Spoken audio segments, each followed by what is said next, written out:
Chapter 493. What is the relationship between you two? Friends.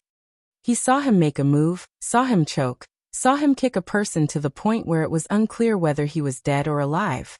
Lan Shanggu suddenly felt a strong sense of crisis.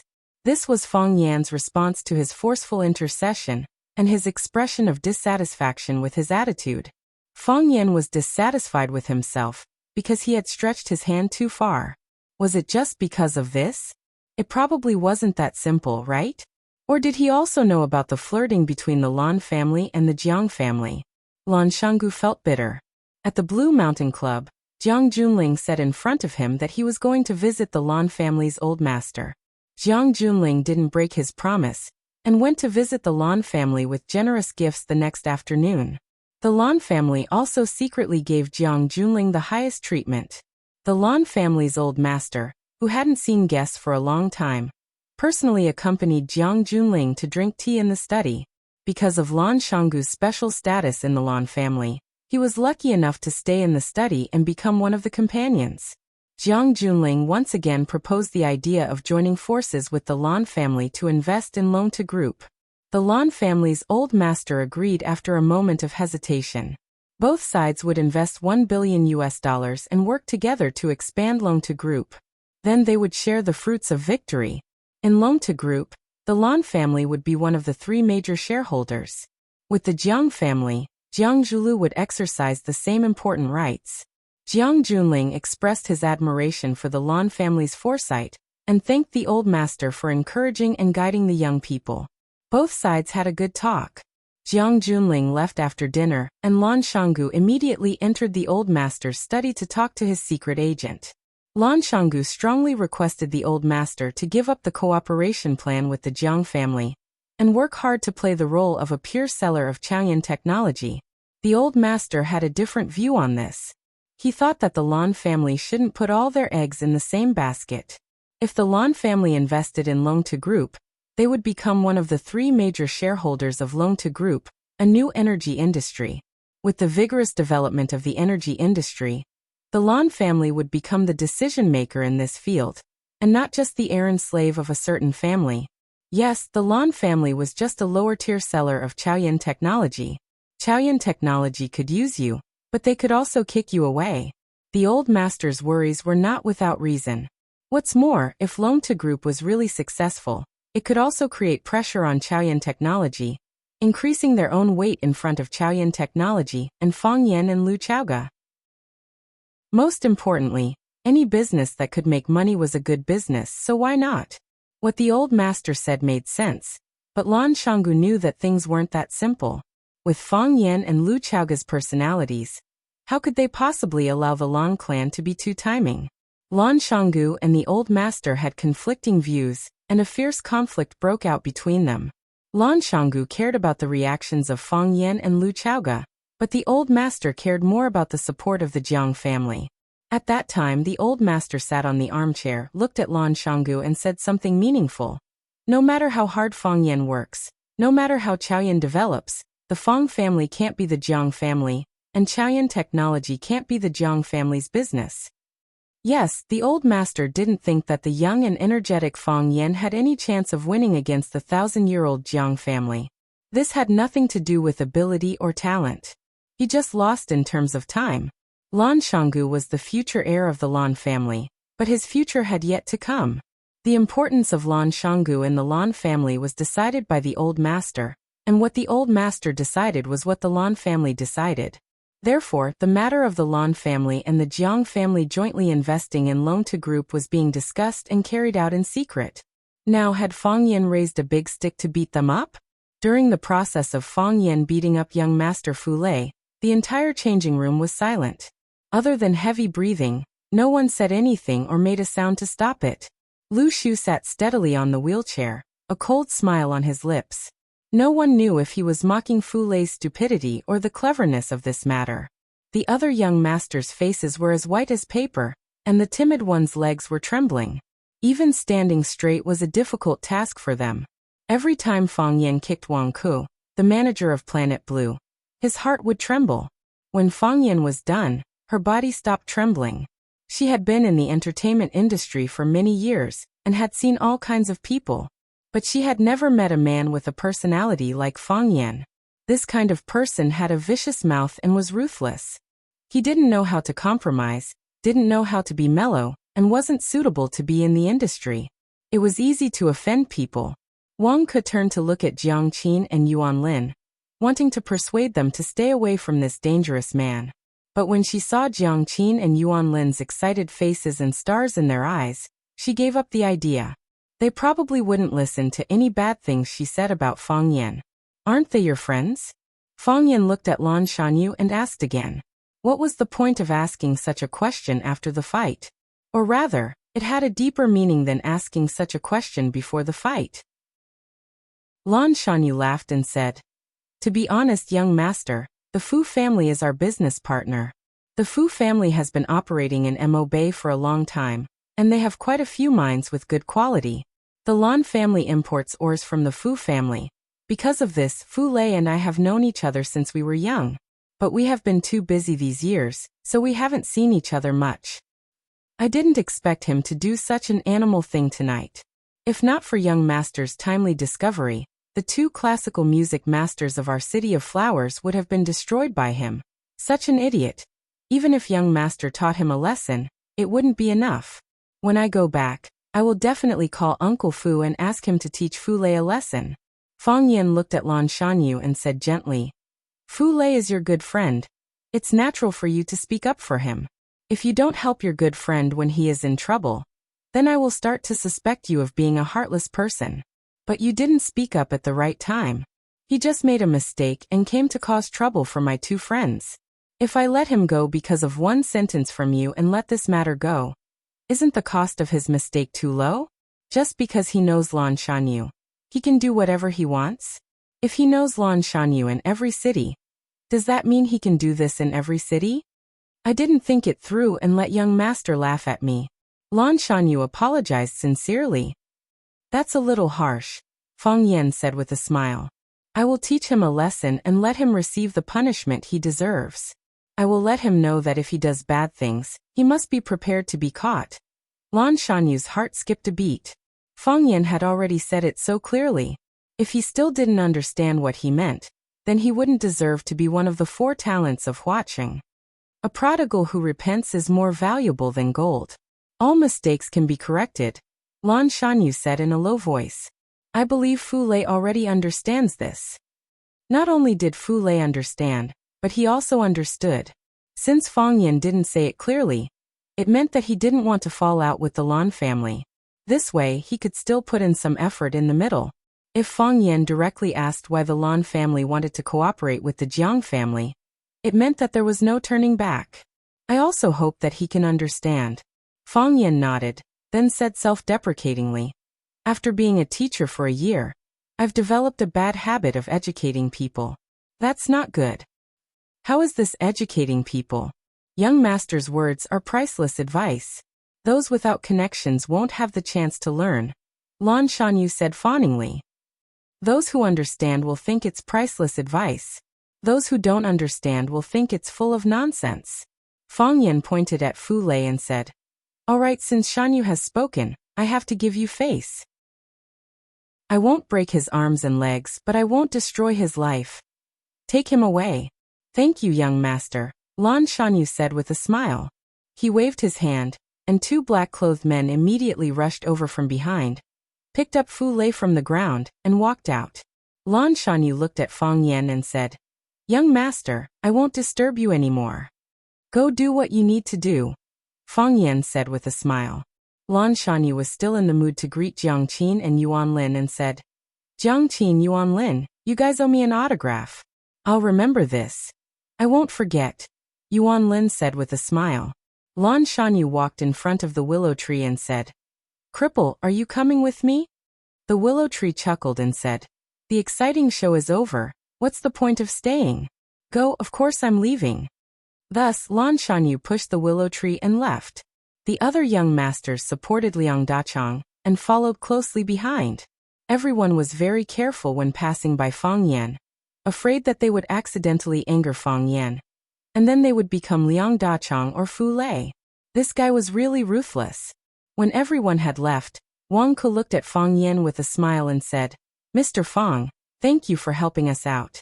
If you hadn't appeared in time, I really don't know what would have happened. You see, it's already very late, and Jiang Qin and Yuan Lin have been busy for the whole night. Why don't we let these two girls go back to the hotel to rest? Fang Yan felt that what Wang Ke said was very reasonable, and was about to nod in agreement when Jiang Qin and Yuan Lin ran over and hugged Fang Yan's arms. Jiang Qin looked at Fang Yan with a sweet smile and said, Mr. Fang, I'm not tired. I'll go with you wherever you go.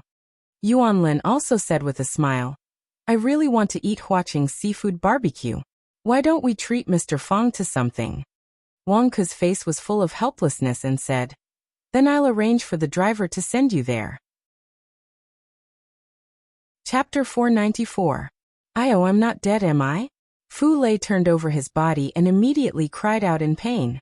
He felt like all the bones in his body were about to fall apart. His stomach, shoulders, back, buttocks and head, every part of his body was in pain, excruciating pain.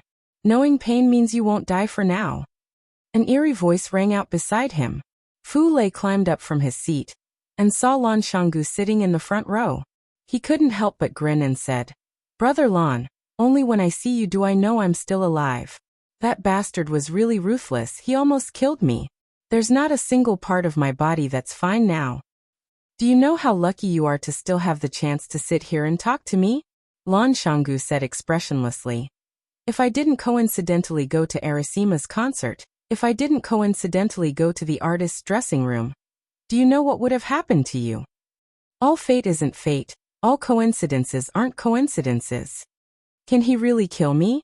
Fu Lei sneered. A life for a life. Does he have the guts? A life for a life?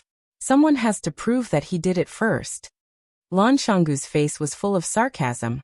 Even if he doesn't kill you, breaking one of your legs and destroying your offsprings is something he can still do. He's too arrogant. Why? Fu Lei said viciously. Brother Lan, you people are just going to watch him do whatever he wants in Huaqing? You've already spoken up for me, but he won't even give you face. Who does he think he is? Lan Shanggu sighed. Because he's Fang Yan. Fu Lei searched for a long time but couldn't find his glasses. Looks like he lost them when he was beaten. He took out a silk handkerchief from his pocket and wiped the wounds on his face, saying coldly, Evil people need to be dealt with. Someone has to stand up and teach him a lesson. Otherwise, he'll never be able to find his place. Lan Shanggu suddenly turned around and stared fiercely at Fu Lei, saying, Young Master Fu, don't play the game you like in Mo Bay. Huaqing has its own rules. Are you scared? Even Jiang Junling couldn't do anything to him. Who do you think you are? Lan Shanggu said with a serious expression. Furthermore, he is far more dangerous than you can imagine. If you really want to deal with him, then get out of my car immediately. The Lan family will cut off all business with the Fu family. Of course, after you get out of the car, I will give him a call and kindly remind him to be careful of your revenge. Fu Lei's expression flickered for a moment before he burst into laughter. He covered his throbbing cheek and said, I'm just joking. Why is Brother Lan so serious? Don't joke with me about such things, Lan Shanggu said with a smile. Fu Lei looked at Lanshan Valley and asked, You really can't move? We really can't move, Lan Shanggu said firmly. This kid is really ruthless. Fu Lei sighed. The Lan Mountain Valley had many other luxurious residences outside, but tonight, they returned to the Lan clan's old residence in the North Sea Plains. Lan Shanggu's car stopped in the courtyard. He asked the butler who came out to greet him, Is Grandpa asleep? Master just wrote a piece of calligraphy. He drank some milk and was about to sleep. The butler smiled and said, Valley, why are you back today? I'm going to talk to Grandpa, Lan Shanggu said. Young master. The butler stopped him. It's late. Master is about to sleep. If it's not something urgent, we can talk tomorrow morning. It's something urgent. Lan Shanggu ignored the butler's obstruction and quickly walked to his grandpa's bedroom. After Lan Shanggu finished speaking, the old man sitting at the head of the bed asked, This is his reaction? This is his reaction. Lan Shanggu said, The Lan family and the Jiang family made such a big move. How can he not know? So what if he knows? Grandpa Lon asked. Could it be that Fang Yan is so impressive that he only allows the Lon clan to follow behind him and wag our tails and beg for mercy, but we can't run other businesses? Grandpa, it's not that we can't run other businesses. It's just that we don't need to run the energy business anymore. Wasn't the Liu family's ending bad enough? The Jiang family is split up. Who still respects them now? Why does the Lon family have to get involved in this mess? The old man sighed softly and said, Valley, you're still too shallow. You need more practice. Grandpa, give up.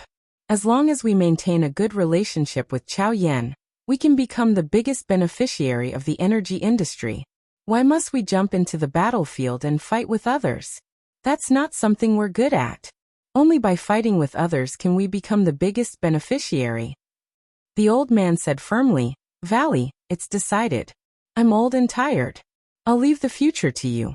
Your biggest weakness is that you're too young. Your biggest strength is also that you're too young. Young people should have the vigor and drive of young people. You can't always guard the city like this. Lan Shanggu knew that his objection failed again. Grandpa was still more optimistic about the future of the Jiang family. Yes, the Jiang family had been standing for 1,000 years. How could a small company that had been established for 2 or 3 years compete with them? In 1,000 years, how many challengers had the Jiang family met? And the result? The Jiang family was still the Jiang family. The graves of those challengers were already covered with thorny trees and weeds. Would Fang Yan really be an exception? Of course, there was no need for a driver arranged by Wang Ke. That was no different from having a spy by his side. Fang Yan drove Jiang Qin and Yuan Lin to the barbecue stall under Haizhu Bridge. In the past, Fang Yan often ate supper with them there. Both of them couldn't forget the seafood barbecue there. These days, supper, like comrade, miss and godfather, had become a word that had been ruined. Modern people imposed another meaning on it. Fu Lei and Liang Dachang wanted to treat Jiang Qin and Yuan Lin to supper, but Jiang Qin and Yuan Lin were unwilling. Fang Yan wanted them to rest early, but the two girls insisted on treating Fang Yan to supper. It had to be said that this was really a humorous matter. Mr. Fang, why did you want to come to our concert? If you want to come, just let us know. We'll reserve the front of the stage for you. Mr. Fang, what do you think of our performance tonight? Which program do you like the most? I'm guessing it must be Swallow Dock, right? That's because the name of this song is about your swallow dock. Mr. Fang, did you hear Honey confess to you on the stage? She said she misses you so much. Hee hee, am I the third wheel between you two? The two girls were a little older, but they still maintained their lively nature. Since they got in the car, they had been chattering nonstop. And because of the more experiences they had, the bolder their topics were. Yuan Lin also teased the relationship between Fang Yan and Jiang Qin from time to time. On the contrary, it was Jiang Qin who became a little shy because Yuan Lin saw through his thoughts. Just now, she did stand on the stage and boldly confessed. She thought it was just a simple interaction with her fans, but she didn't expect that the person involved was also at the scene. Fang Yan concentrated on driving, enjoying this long-awaited gathering of friends. I like every program of yours very much, Fang Yan said with a smile. I watched you walk on this road with my own eyes. At that time, you were still ignorant children, but now you have become the idols in the hearts of countless people. I didn't expect you to progress so fast, and I didn't expect you to be so talented in classical instruments. I arrived at the scene very early, looking forward to your appearance with the other fans, looking forward to the surprise you brought us. Not only did you bring surprises, but you also brought shock. As your teacher, I am really proud of you. Mr. Fang, are you still a teacher at Rosefinch Secondary? Jiang Qin asked. No, Fang Yan said. Ah, you left Rosefinch? Jiang Qin exclaimed. But it doesn't matter, you can go wherever you like. I'm still at Rosefinch. Fang Yan said, but I'm no longer a teacher, I'm a security guard. When they arrived at the familiar seafood stall, Fang Yan parked the car, and then walked inside with Jiang Qin and Yuan Lin. The people of Huaqing liked to eat barbecue, drink cold beer, and chat in the open air, but Fang Yan insisted on bringing the two girls into the private room inside. They were originally delicate and cute, and now they were members of the famous Arasima group. If their fans saw this, they might not be able to eat in peace again. Yuan Lin didn't like eating in the private room, so she said pitifully, I thought that when I returned to my hometown, I could sit at the stall and eat seafood and drink beer without caring about my image, but I didn't expect this wish to come true. Fang Yan looked at her with a smile and said, Who asked you to be a big star now? Sigh, this feeling is really. Yuan Lin thought about it seriously and said, It's sweet and burdensome. Jiang Qin took the menu and ordered the grilled oysters and conch that Fang Yan liked to eat, and the sori, kebabs, eggplant, and corn that Yuan Lin liked to eat. He also ordered his favorite chicken feet and white bean sprouts. He also took the initiative to order 3 mugs of beer, preparing to drink one each with Fang Yan and Yuan Lin.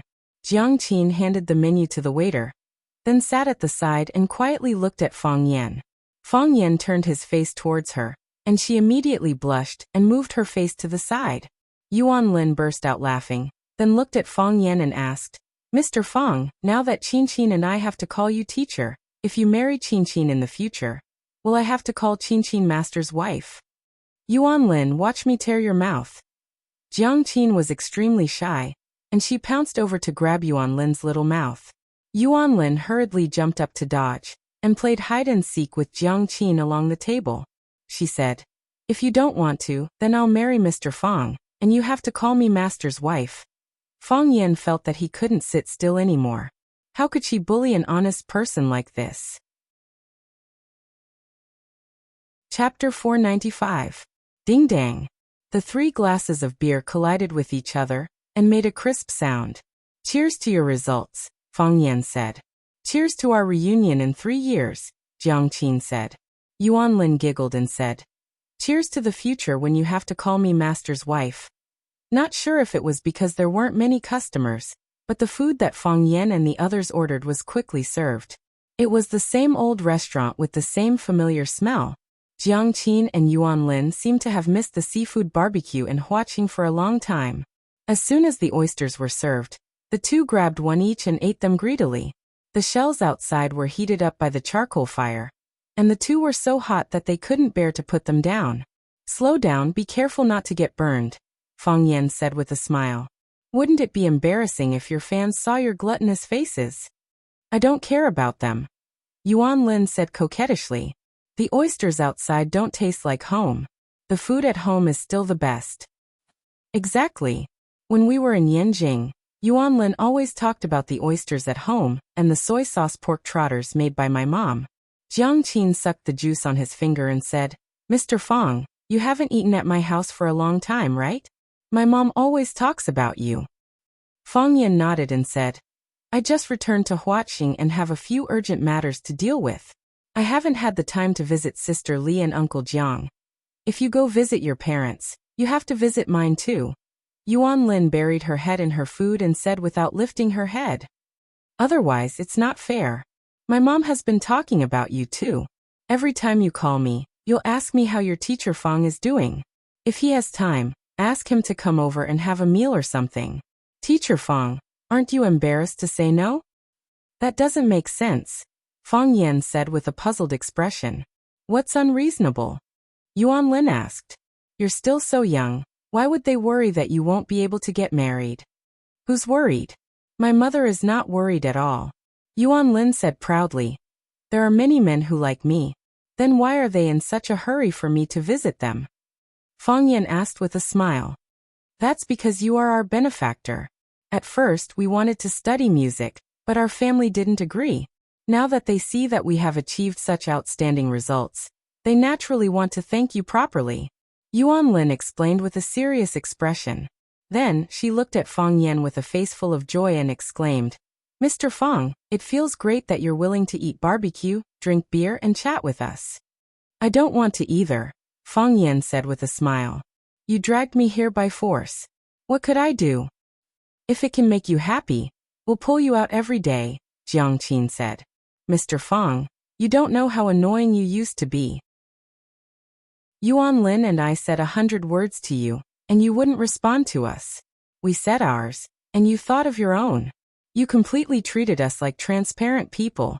Sorry. Don't say sorry. Jiang Qin interrupted Fang Yan's words and said, "As long as you're happy, we're willing to suffer any grievances." After eating and drinking their fill, they promised to meet again the next day. Jiang Qin and Yuan Lin finally agreed to let Fang Yan let them go back to the hotel to rest. They had been in high-intensity rehearsals for the past few days, and they had performed on stage for more than 2 hours tonight. Their physical strength had long been exhausted. The joy of seeing Fang Yan had supported them until now. As their stomachs were full, their brains began to lack oxygen, and it was difficult for them to keep their eyes open. Yuan Lin ran out to pay the bill. This little rich woman had always maintained a good habit of paying the bill first. Looking at the seafood sign above her head, Su Qi said with a smile, "Teacher Kai, let's sit here." Baldy looked at the sign and said, "Okay, let's eat here. I like this place, and I used to often gather here with the teachers from school. As long as you don't order crabs, everything else will be fine." Su Qi pursed her lips and said, "Teacher Kai, we've agreed that this meal is on me. You can order whatever you want, whether it's crabs, lobsters, or abalones. You've been with me for so long today, so it's only right that I treat you to a meal." Baldy sat down on an empty table with some apprehension. Even now, it still felt unreal. She asked in a low voice, "That, Su Qi, are you?" Su Qi was looking at the menu. Hearing Baldy's words, she asked in confusion, "Teacher Kai, what are you talking about? Are you going to do something to you? You're not trying to hit on me, are you?" Baldy asked with a vigilant expression. "Su Qi, let's be clear. I admit that you're really beautiful, and I quite like you. But the school has a rule that teachers and students are not allowed to be in a relationship. I'm a great teacher. Teacher Kai, security isn't a teacher. I'm not done yet. I'm a great teacher's security guard, and I'm responsible for Rosefinch's safety. I can't, and I'm not allowed to take the lead in breaking the school's rules," Baldy said in a sad voice. "Su Qi, just give up on me. There will be better things waiting for you in the future. We're not compatible." Su Qi didn't know whether to laugh or cry. She said, "Teacher Kai, you're thinking too much. I don't mean that. I just want to treat you to a simple meal. By the way, you said that you used to gather here with your colleagues. Did Mr. Fang come with you?" "Fang Yan, why do you keep mentioning him? I'm just asking casually." "There's no point in asking. I've already told you that Mr. Fang is taken now, and other people can only look at him from outside the courtyard.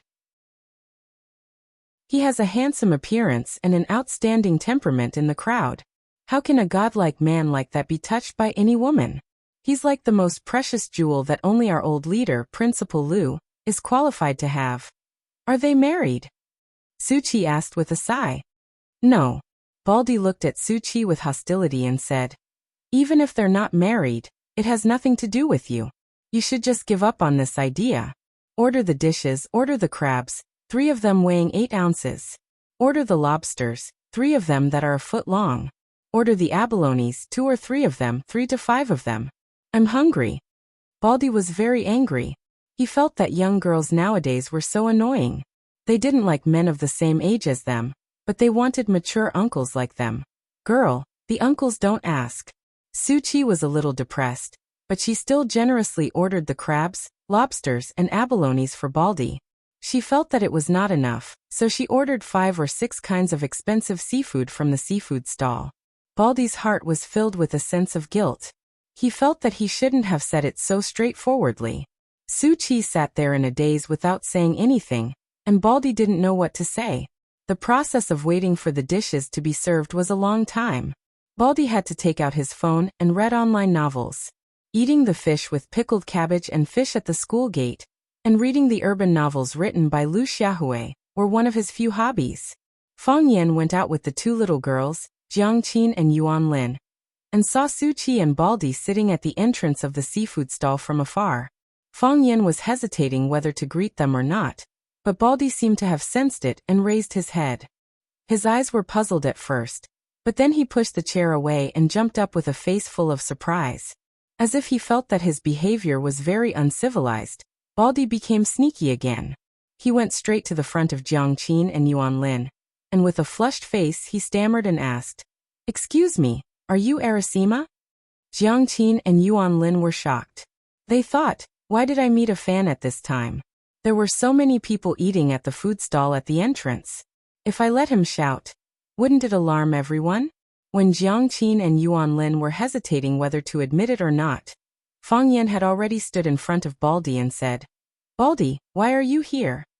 Baldy suddenly saw Fang Yan and exclaimed, Mr. Fang, why are you here? It seemed that this guy only had eyes for the Arasima group. He actually ignored his old friend who was walking in the front. Why can't I be here? Fang Yan said angrily. Why are you here? Baldy said angrily. Seeing Jiang Qin and Yuan Lin following closely behind Fang Yan, Baldy became even angrier and said, How can you be here? How can you be like this? I already said that I will come out to block those crazy bees and butterflies for you. And you go back to take care of Principal Lu. Everyone will work together for a better life in the future. But why did you sneak out? And with such a beautiful girl. If you don't know how to love yourself, what's the point of my efforts? Fang Yan hesitated whether he should knock this crazy guy out or not. Jiang Qin looked at Baldy with puzzled eyes and asked, Mr. Fang, is this your friend? My school colleague, Fang Yan said. Also a friend. Baldy's expression changed very quickly. He looked at Jiang Qin with a face full of smiles and said, Miss Jiang Qin, nice to meet you. I'm Mr. Fang Yan's colleague and also his best friend. Nice to meet you. Jiang Qin took the initiative to shake Baldy's hand. Baldy's face suddenly turned red. He wiped his palm on his clothes again and again before carefully shaking Jiang Qin's hand. He said excitedly, Miss Jiang Qin, nice to meet you too. You're even prettier than in reality. Am I not in reality right now? Jiang Qin asked slyly. I'm talking about reality. No, I'm talking about TV. Yuan Lin also shook hands with Baldy. Baldy was so happy that he didn't even know he was Baldy. Su Qi walked over and saw the Arasima group that was very close to Fang Yan. Su Qi looked at Fang Yan and asked, Mr. Fang, the person you said is braver than me, is it one of them? Chapter 496. Fang Yan didn't expect to meet Baldy, nor did he expect Baldy to be with Su Qi. Moreover, the two of them would go to the food stall for supper. The scene of the two of them standing together was so beautiful that Fang Yan couldn't imagine it. Hearing Su Qi's question, Fang Yan raised his eyebrows slightly, smiled at Su Qi, and said indifferently, It's not them. Su Qi was stunned for a moment. Not them? If it's not them, then who is it? Even Jiang Qin and Yuan Lin of the Arasima group weren't the woman who could make his heart palpitate. Then, what kind of woman could occupy such an important position? Su Qi was really curious, but also really unwilling. What kind of man is this? She felt that he was different from the first time they met. His appearance was handsome, but his temperament was deep. For such a young man to have such a calm temperament, it was indeed a very strange thing. His eyes were very clean, but there was endless anger hidden in the depths of his eyes. He was like a child who was wronged, but didn't know who to vent his anger to. His gentle and elegant side was like the sea, making people involuntarily drown in it. His ruthless and cold side was like a flame, burning fiercely, making people aware of the danger, but couldn't help but want to turn into a moth and fly away. She originally thought that he was just an ordinary person with charm, but now she found out that he had a close relationship with the Arasima group. Such a person was only a security guard at Rosefinch Secondary. Wasn't this the most absurd thing in the world? While Su Qi and Fang Yan were talking, Jiang Qin and Yuan Lin were also looking at Su Qi. She was a very beautiful girl, just like herself when she was young. Moreover, this girl had an air of nobility about her, and it was obvious that she wasn't born in an ordinary family. Yuan Lin was an expert in this area. She could easily tell from the stitches of the girl's skirt, the fabric of the shoes, and the style of the bag she carried with her, that this girl's outfit was worth at least 100,000 Wuxia dollars. The two women looked at each other with a tacit understanding that they were on each other's side. Hearing the strange conversation between Fang Yan and Su Qi, Yuan Lin asked, Mr. Fang, what are you talking about? Speaking of an old friend, Fang Yan said with a smile, Is that so? Do we know each other? Asked Yuan Lin. Fang Yan nodded. Jiang Qin and Yuan Lin had met Qin Tian before. Is it Sister Qin? Jiang Qin was smart and immediately understood who the girl was. Su Qi had used adjectives like braver than her. Qin Tian was undoubtedly the bravest girl they had ever met. Oh, Sister Yi is also very brave. Fang Yan didn't answer Jiang Qin's question. Instead, he looked at Su Qi and said, "You haven't eaten yet, right? We'll go first. You should go back and rest early after eating." Then he said to Baldy, "Baldy, you must ensure Su Qi's safety." After saying that, he walked toward the parking lot. "Wait a minute," shouted Baldy angrily. Fang Yan turned around and looked at Baldy asking, "Is there anything else?" Baldy's face was flushed. He walked to Jiang Qin and Yuan Lin and asked in a low voice, "Excuse me, can I take a picture with you?" Jiang Qin and Yuan Lin nodded. So Jiang Qin and Yuan Lin, one on the left and one on the right, accompanied Baldy to take a picture. Because Baldy was too shy, he bowed his head and was too embarrassed to look at the camera when taking the picture. This picture made Baldy look too wretched, like a robber who was arrested by two beautiful policewomen. Fang Yan left with Jiang Qin and Yuan Lin, leaving Su Qi in deep thought. "That Sister Qin, what kind of person is she?" Su Qi asked. "She's not a person." Baldy was still immersed in the glory of taking a picture with his idol. He said casually, "She's a goddess." As usual, Fang Yan woke up at 6 in the morning. When he opened the window and was about to change into his exercise clothes to go to the backyard, he saw a black Mercedes-Benz parked in front of the villa. A cold sneer appeared at the corner of Fang Yan's mouth. Then he quietly walked downstairs. At this time, Lu Chaoga hadn't woken up yet. He didn't want to disturb her rest. Fang Yan walked to the window of the Mercedes-Benz and looked inside. Then he gently knocked on the window. The window quickly opened. Lan Shanggu, who had just woken up from his sleep, rubbed his eyes and said embarrassedly, "Young Master Fang, I'm sorry, I fell asleep while waiting. When did you get here?" Fang Yan asked. "Last night." Lan Shanggu opened the door and got out of the car. The bones in his body were cracking. He had maintained the same posture in the car for far too long. "Come in and have a cup of coffee," Fang Yan said. Fang Yan personally brewed a pot of coffee. He carried it to the living room and poured a cup for Lan Shanggu. Lan Shanggu quickly thanked him. Fang Yan held a cup and smelled the rich aroma of the coffee. He asked, "You didn't come to see me last night just to get a cup of coffee, did you?" The coffee had a rich aroma, but when it entered his mouth, there was a strong astringent bitterness. The coffee was bitter, but Lan Shanggu's heart was even more bitter. Lan Shanggu looked at Fang Yan with a serious expression and said, "Young master, I'm here to apologize to you." "Apologize?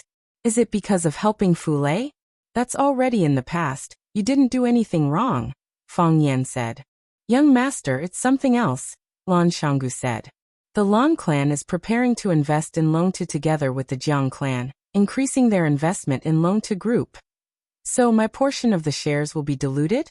Unless I also invest, otherwise, I won't have much say in Longtu, is that right?" "Yes," Lan Shanggu said honestly. "This is a good thing for the Lan clan." Fang Yan looked at Lan Shanggu thoughtfully and said, "Everyone knows that the energy industry will be booming, but the threshold for this field is too high. Normal people can't get in. If the Lan clan can accept this admission ticket from the Jiang clan, it will be a huge boost to the Lan clan's future development. The Jiang clan is really generous to the Lan clan. After the death of the Jiang clan's elephant, he was actually willing to cut off the fattest thigh for you." Lan Shanggu didn't think that Fang Yan was praising him. He stared at Fang Yan with burning eyes and asked, "What do you think, young Master Fang?" "What do I think?" Fang Yan squinted his eyes and smiled. "What opinion can I have? I'm an outsider. I don't have the right to decide the Lan clan's matters. If that's the case, you'll have to blame me for not being sensible." "I know what to do," Lan Shanggu said with a heavy voice, as if he had made a huge decision. Fang Yan patted Lan Shanggu's shoulder and smiled. "Have some coffee. My cooking is not bad. I won't disappoint you." Lan Shanggu took a sip and smiled. "Young Master Fang never disappoints us." The news that Lan Shanggu wanted to separate from the Lan clan quickly spread throughout Huaqing. "He's a madman. A complete and utter madman. Is he F*** King crazy?" The Lan clan was originally his, the future successor of the Lan clan. Who is he going to separate from? Split his own clan? What is Lan Shanggu trying to do? What is the Lan clan trying to do? I don't understand. I really don't understand. Lan Shanggu looks like a madman, but he's actually a madman. Madmen are the scariest. The Lan clan's old mansion. All the important figures of the Lan clan gathered together. Other than third uncle who was far away in Beijing and fifth uncle and fifth aunt who were far away in America, this was the most complete gathering of the clan. Bang! Old Master Lan gently placed the teacup in his hand on the table. Although his movements were very gentle, it still seemed too loud and clear when everyone was even breathing cautiously. Old Master Lan looked at Lan Shanggu, who was kneeling in the middle of the central room, and asked in a hoarse voice, "Have you decided?" "No decision. No decision." Lan Shanggu's father, Lan Ling, jumped out and knelt beside Lan Shanggu. He said anxiously, "Dad, Shanggu is usually crazy. This time he's even more sick. I'll bring him back and have a good talk with him. Dad, don't be angry. If you're not happy, just beat him up and scold him. Let him have a taste of our Lan clan's family rules. That's enough." Old Master Lan waved his hand and said impatiently, "I'm asking about Shanggu. What are you doing here? Is Shanggu still a child?" "Dad, Shanggu is a child. Bastard." Old Master Lan was angry. If he's a child, will the future of the Lan clan be in his hands? If he's a child, will the lives of the entire family be his toys? When everyone supported him in the past, why didn't you say that he was a child? Dad, don't try to persuade me. I've already made up my mind. Lan Shanggu raised his head and said loudly, "I'm leaving the Lan clan. What are your conditions?" "Let me take Dashan Trade away," Lan Shanggu said. Dashan Trade was founded by Lan Shanggu. Previously, it was under the name of the Lan clan's corporation. However, Lan Shanggu held a large number of shares, and was also the legal representative of the trading company. Lan Shanggu and Chaoyan Technology, which was represented by Lu Chaoga, were working together. Dashan Trade was helping Chaoyan Technology's Little Flame products to be the sellers. "Anything else?" "Nothing else," Lan Shanggu said. Wow, everyone was in an uproar. The Lan clan was huge, and had a few listed companies under their name. As one of the most important figures in the Lan clan, Lan Shanggu's request to leave the clan was only for Dashan Trade. This made the other members of the Lan clan laugh so hard that they couldn't close their mouths. "You think so highly of him?" "I'm willing to take a gamble." Old Master Lan pondered for a long time and said, "I'll give Hua Mao to you as well." "Thank you, Grandpa," Lan Shanggu said gratefully. Old Master Lan waved his hand and said, "Go to the ancestral hall and receive a beating, then get out." Lan Shanggu didn't say anything else. He kowtowed to where Old Master Lan was sitting. When he raised his head, his forehead was dripping with blood. Old Master Lan was nowhere to be seen. Chapter 497. Clap. A white jade chess piece landed on the chessboard. The young man smiled calmly and said, "Checkmate." The middle-aged woman sitting across from him stared at the chessboard for a long time, then shook her head and sighed, saying, "It's hard to attack when advancing, and hard to defend when retreating. There are no reinforcements on the left, and no good generals on the right. I lost this game again." Jiang Junling nodded with a smile, saying, "Auntie, you let me win." "I didn't let you win." Li Yun shook her head and sighed, saying, "I really tried my best." Jiang Junling picked up the teacup in front of him and took a sip, saying, "Maybe men are more suited for the rough work of arranging troops and fighting." Li Yun chuckled, saying, "That's right. Whether it's arranging troops or fighting in the bureaucracy, men always have the advantage. Of course, the Qin family is an exception. That girl Qin Etian is pretty good at what she does. She's not much weaker than you guys." The smile on Jiang Junling's face didn't change. He looked at Li Yun and said, "You can't be envious of such things. Some people are God's favorite children, born with everything. Qin Etian must be God's own daughter." Li Yun sighed softly, saying, "A son should be like Jiang Junling. An adopted daughter should be like Qin Etian. What a good saying. I think the two of you are really a good match, standing together like a perfect couple. making people like you from the bottom of their hearts. The sharpness in Jiang Junling's eyes disappeared in a flash, then returned to normal. He said with an indifferent expression, "This kind of thing depends on fate. It can't be forced. Military orders, not that I'm being nosy, but I think men should be more proactive in this kind of thing. Just like the saying goes, a son should be like Jiang Junling. And there is only one Jiang Junling in this world. An adopted daughter must be like Qin Etian, and there is only one Qin Etian in this world. If you don't take the initiative, there are countless young people who will. What are women most afraid of? What she was most afraid of was a stalker. What if, and I mean what if Etian is snatched away by another man? How regretful would that be?" Jiang Junling smiled and said, "That's because we're not fated to be together yet. I can't blame anyone else. Sai, you are brave and resourceful in other matters, but you are too passive when it comes to matters of the heart. Why don't I go back to Yanjin a few days later and discuss it with Old Master, asking him to personally communicate with the Qin family? Looking at the Qin family's intentions, if the Qin family's Old Master made a move, this matter would be 40% successful. If you can get that woman to agree, then this matter will be 80% done. If you and Etian get along well, then wouldn't it be 100% done?" Jiang Junling pondered for a moment, then raised his cup to Li Yun and said, "If the wedding is successful, Auntie will definitely receive a gift to thank you." Li Yun covered her mouth and giggled. "You're treating me like an outsider. I'm just concerned about my nephew's marriage. Don't tell me I'm going to accept gifts. Since you don't object, I'll start taking care of it when I return to Beijing. I'm definitely going to be the matchmaker." Jiang Junling nodded and said, "Okay, Auntie will go back and prepare first. I still need to stay in Huaqing for a few days." Li Yun looked at Jiang Junling with a guilty expression and said, "This time, the military order has been wronged." Jiang Junling smiled and said, "What's there to be wronged about? It's all for one's family." Li Yun sighed and said, "It's like playing chess. First you cut off your horse's leg, then you tie up your elephant's leg. How can you win this game? Feng Xing is stupid.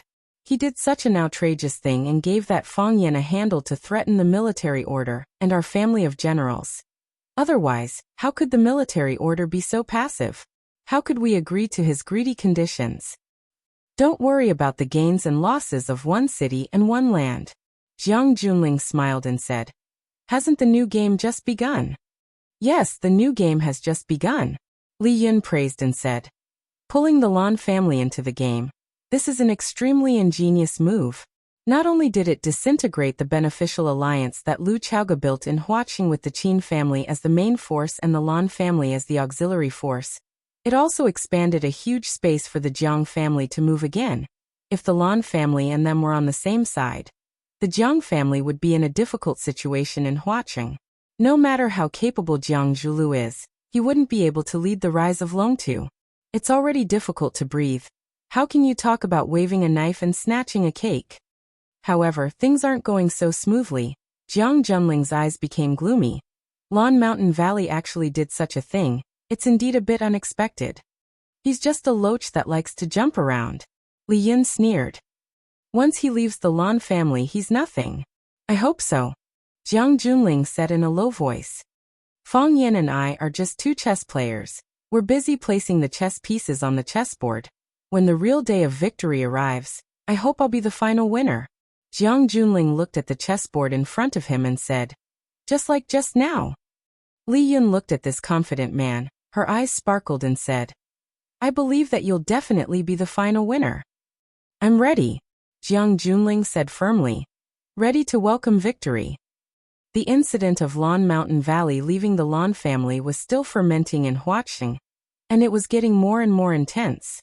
Everyone thought that Lan Mountain Valley was crazy. If he wasn't crazy, why would he do such a crazy thing? Even the Lan family's internal members expressed their pity for Lan Mountain Valley's actions, while happily scolding him for being an idiot. The most important thing in life is to make a choice. Before the result comes, who knows if it's right or wrong? When the outside world pushed Lan Mountain Valley to the teeth of the storm, Fang Yan was still living his simple and pure life. He woke up at 6 in the morning to exercise, took a shower and changed his clothes, and then prepared breakfast for himself and Lu Chaoga. Lu Chaoga was still resting at home. Fang Yin drove Lu Chaoga's car to the school for work. Fang Yin parked the car and was about to walk towards the school's security booth when the school's dean, Li Ziqiang, ran over and said while panting, "Mr. Fang, I saw Principal Lu's car from afar and thought it was the old leader who came to the school for an inspection.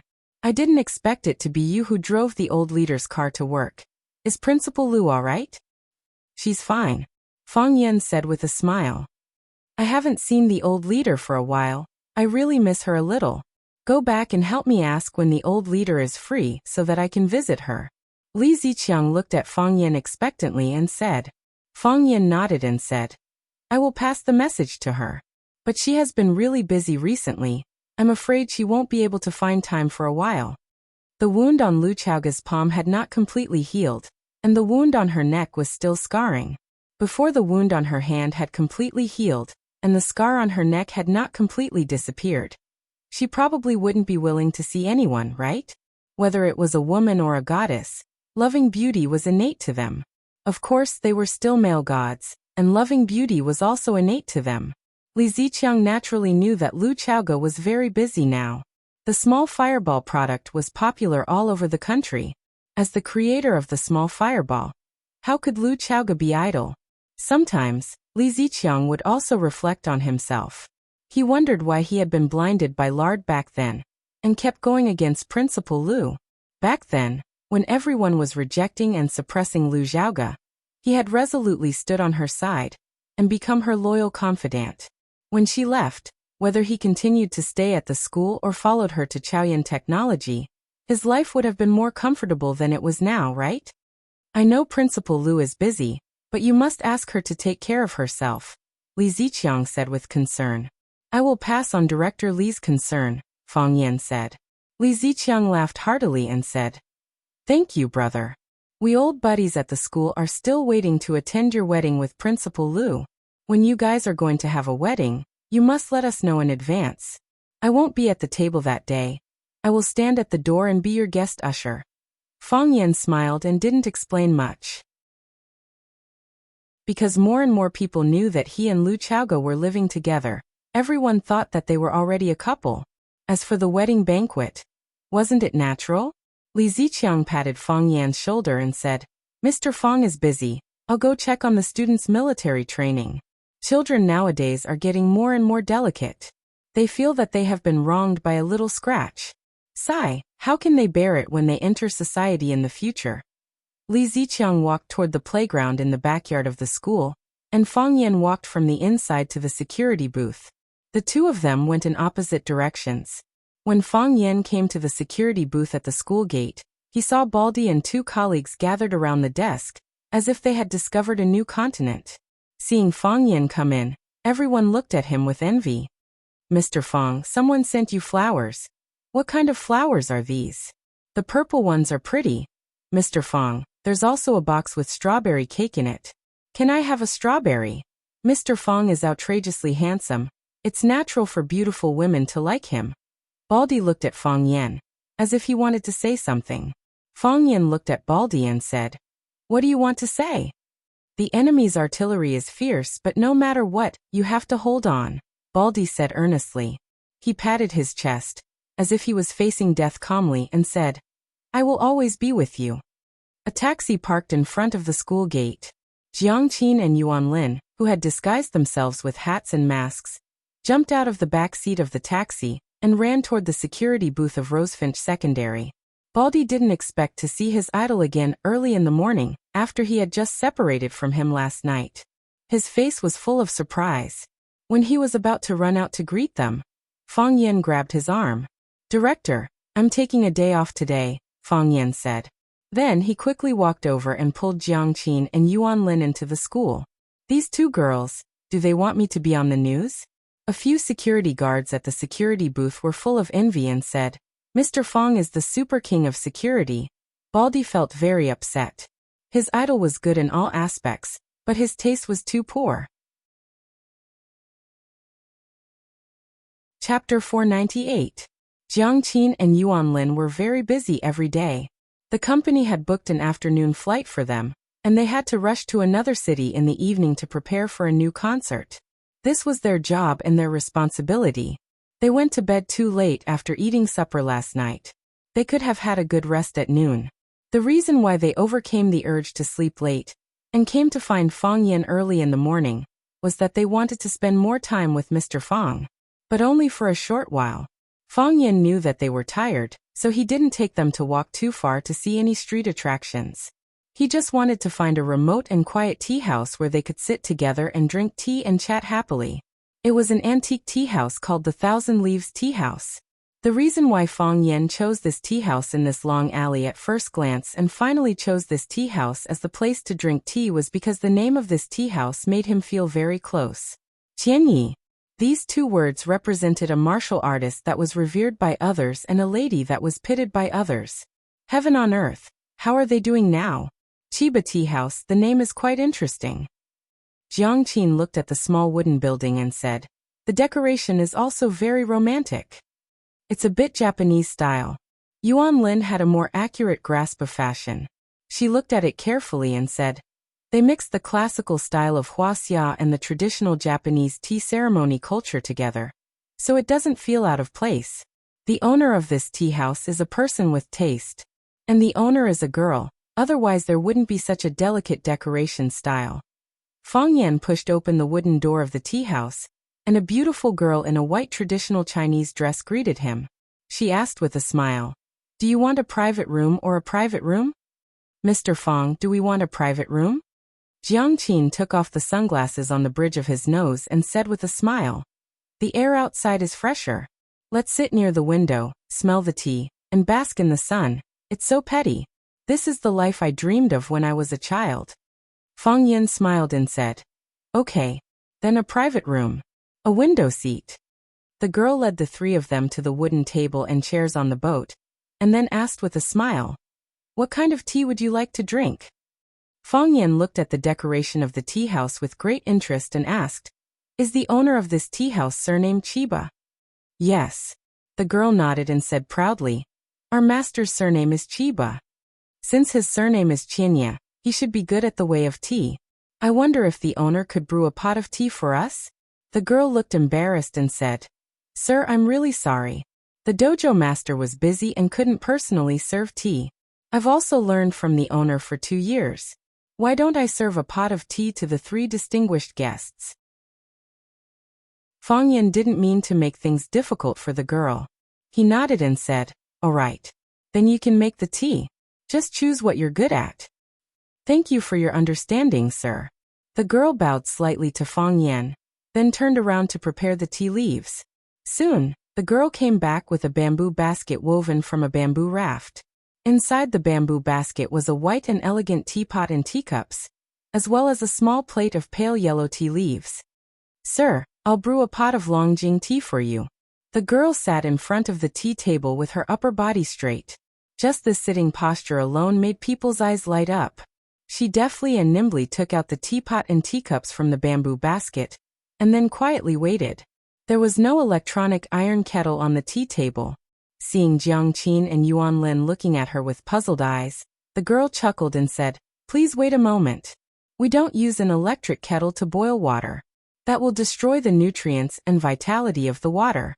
We'll use charcoal fire to boil the water from the Lotus Temple's well. The tea in the tea house is fished out from a deep well in the Lotus Temple, and then transported by carriage. The water from the well is sweet and clear, and it doesn't contain any bleaching powder or other toxic substances. You'll know when you taste it. Jiang Qin and Yuan Lin's eyes lit up. We found a treasure land. Yuan Lin excitedly said. This is the first time I've heard that tea needs to be made from a well. Jiang Qin grinned and said, I want to taste how good your Longjing tea tastes. Miss Jiang, Miss Yuan, we definitely won't let you down, the girl said with a sweet smile. Jiang Qin and Yuan Lin were shocked. The two looked at each other. Jiang Qin stared at the girl warily and asked, you know us? I do know Miss Jiang and Miss Yuan, but you don't have to worry, the girl explained softly. The tea ceremony and music complement each other, especially classical music. which is the main component of our tea ceremony. Every staff member in our tea house has to listen to a lot of classical music, and there are musicians who specialize in performing for the guests.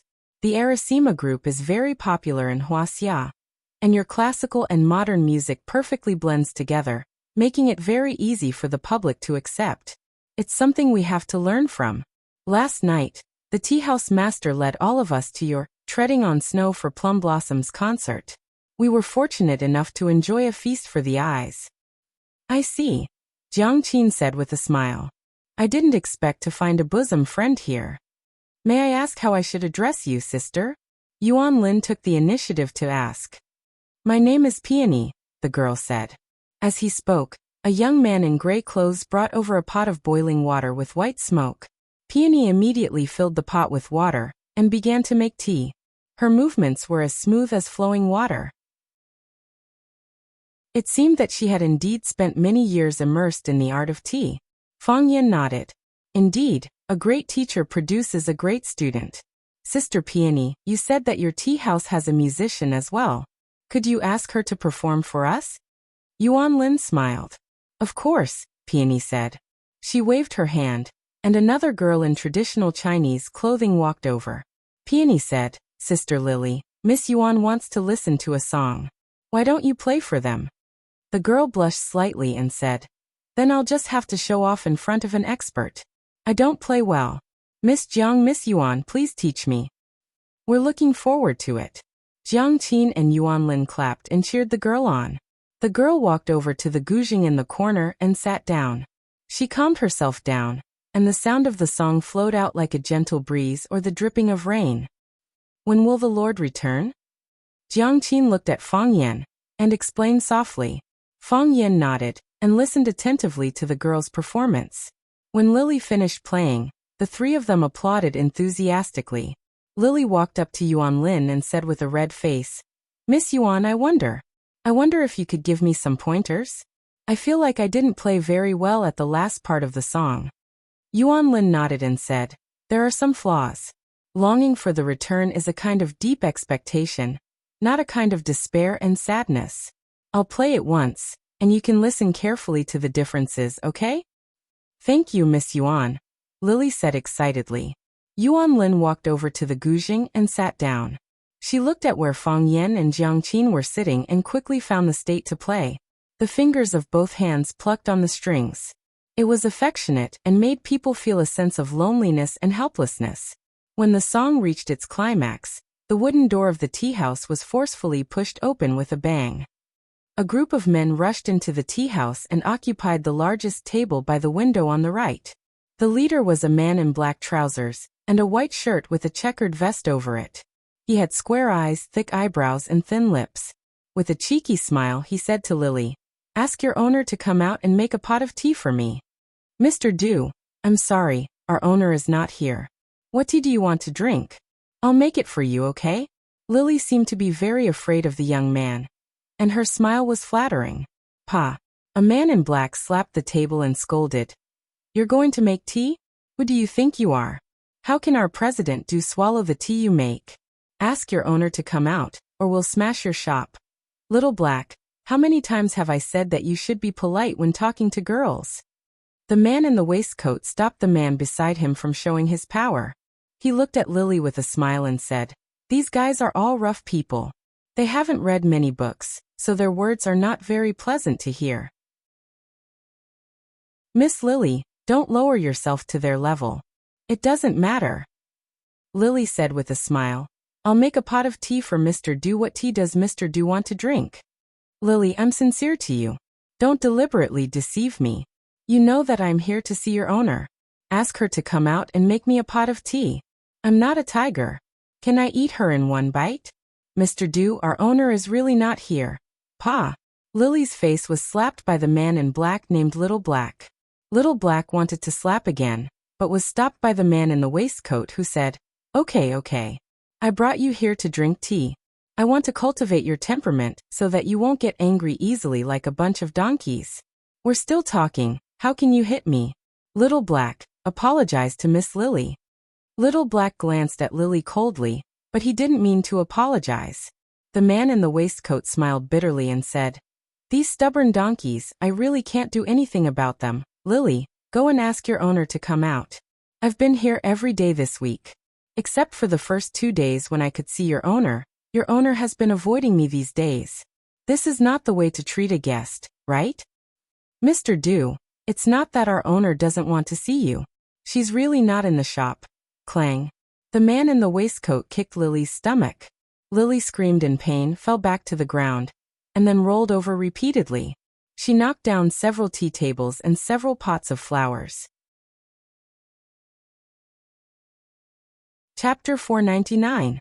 The man in the waistcoat snapped his fingers, and the lackey next to him immediately handed him a thick cigar. Another lackey with sharp eyes and quick hands quickly lit the cigar for him.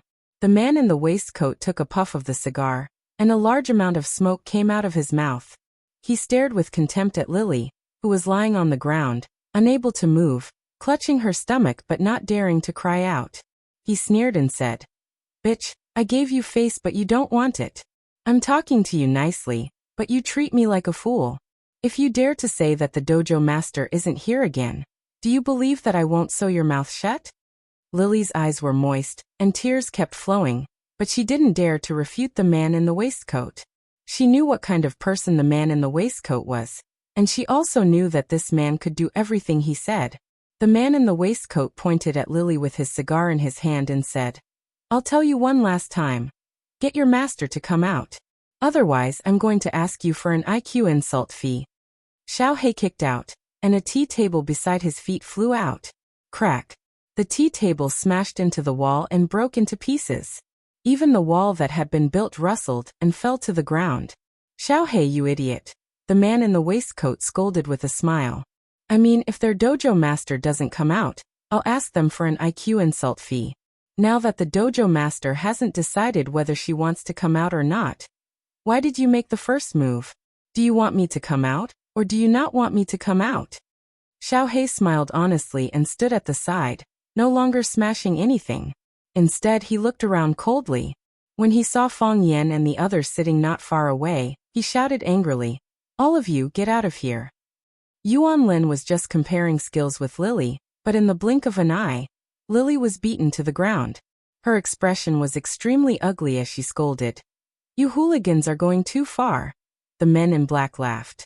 A thin bald man stared at Yuan Lin lecherously and said, "Miss, you have a sharp eye. We are really hooligans." Hearing the baldy's witty words, the group of black-clothed men laughed even more happily. Jiang Qin was worried that Yuan Lin would be at a disadvantage sitting there alone. So he quickly got up and walked over to stand with Yuan Lin.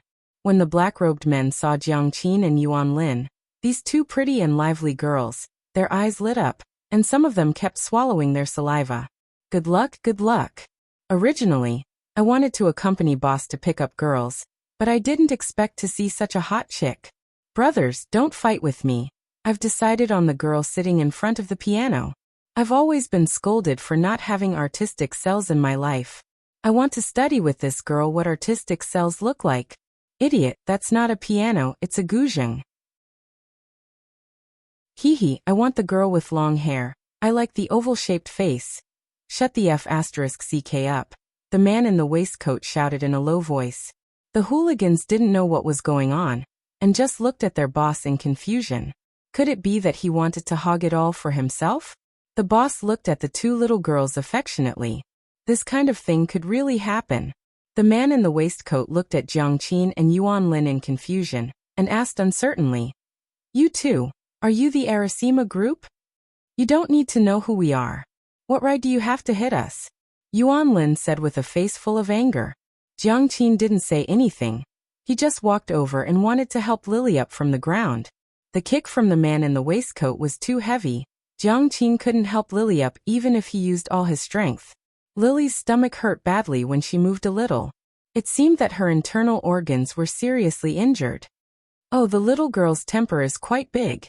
The man in the waistcoat squinted his eyes and smiled. "I originally wanted to ask about it clearly. If you are the Arasima group, I would more or less give you some face since you are also people of the scene. Since you don't know what's good for you, then don't blame my brothers for being impolite. So what if you are the Arasima group? When we support you, you are high and mighty, but when we step on you, you can only lie on the ground or crawl on the bed like a dog.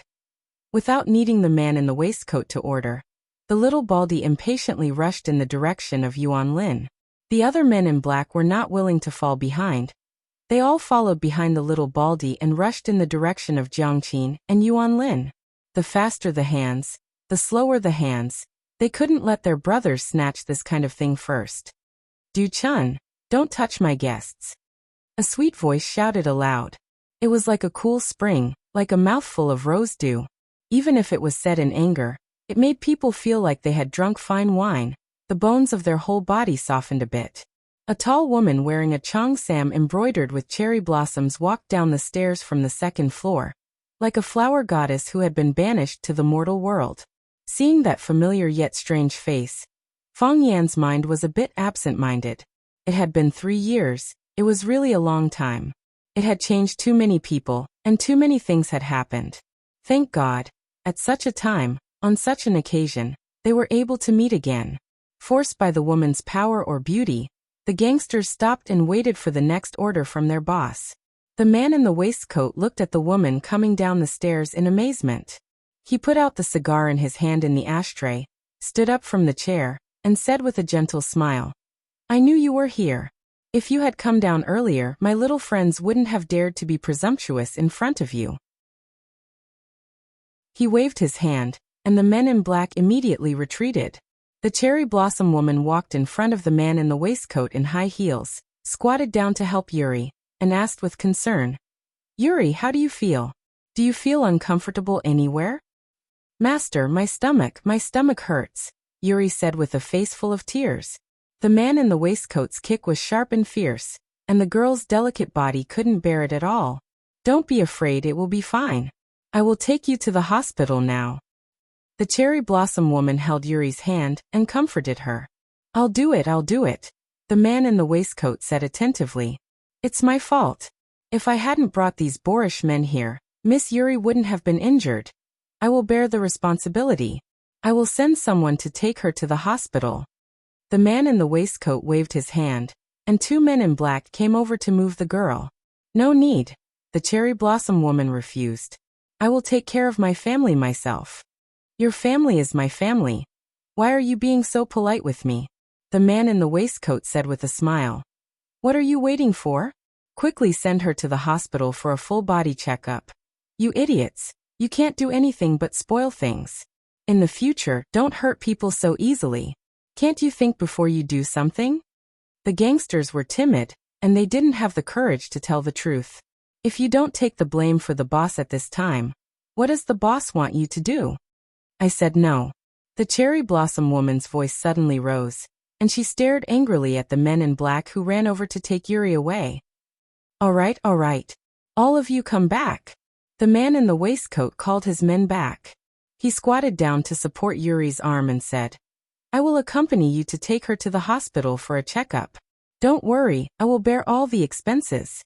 Yuri avoided him in fear, as if she was avoiding a poisonous snake. She didn't dare to let the man in the waistcoat touch her body. "I don't need you."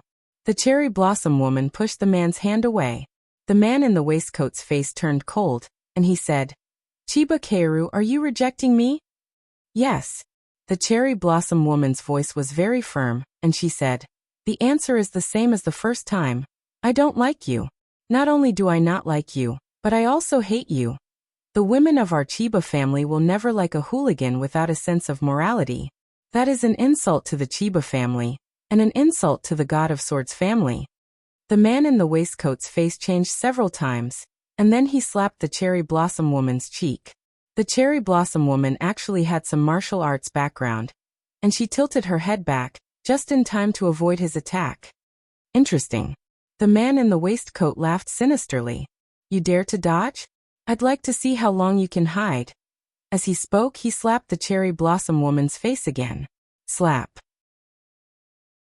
His arm was raised in midair, but he couldn't swing her down no matter what. Someone grabbed his arm, and there was a big hand on his wrist. The man in the waistcoat looked up, and saw that it was the young customer who had been drinking tea by the window. He said with a face full of sarcasm, "If I were you, I would immediately kneel down and kowtow 3 times, and then scram as far as I can. I don't think so, Fang Yan said. He began to exert force with his palm. Crack, crack, the sound of soybeans being stir-fried could be heard.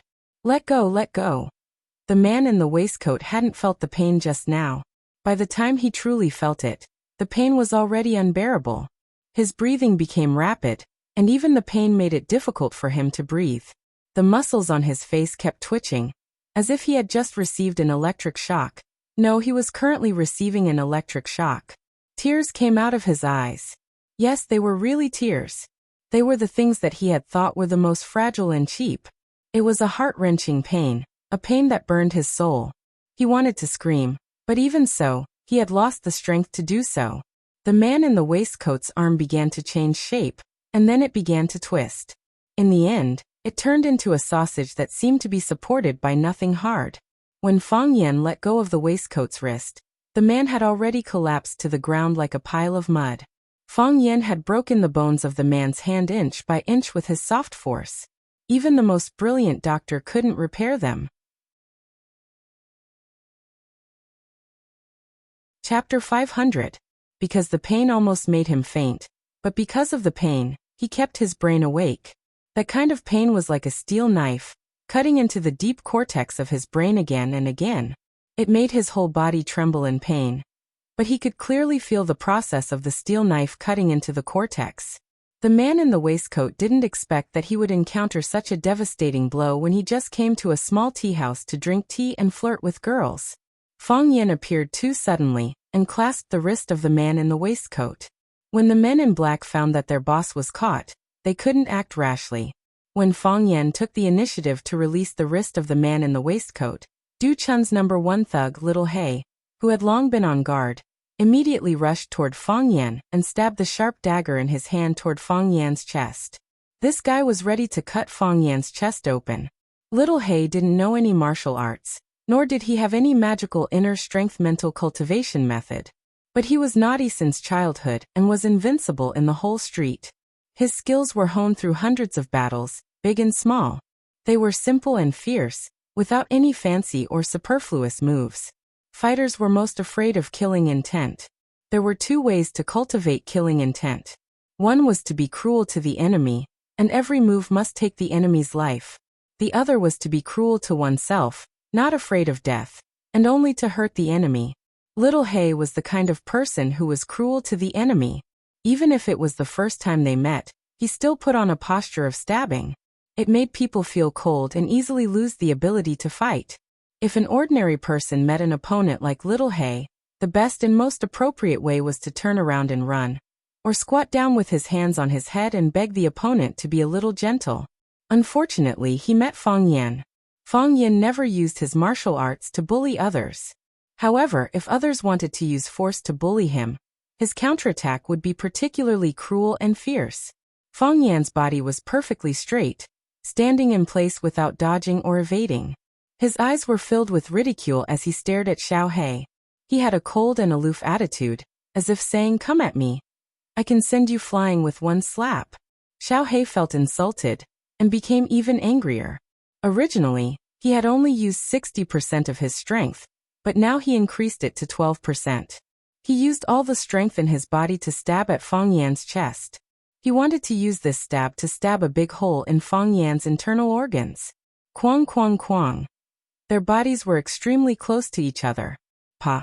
Little Black stabbed out, but the blade did not enter Fang Yan's body. The blade carried a gust of cold wind as it flew towards Fang Yan.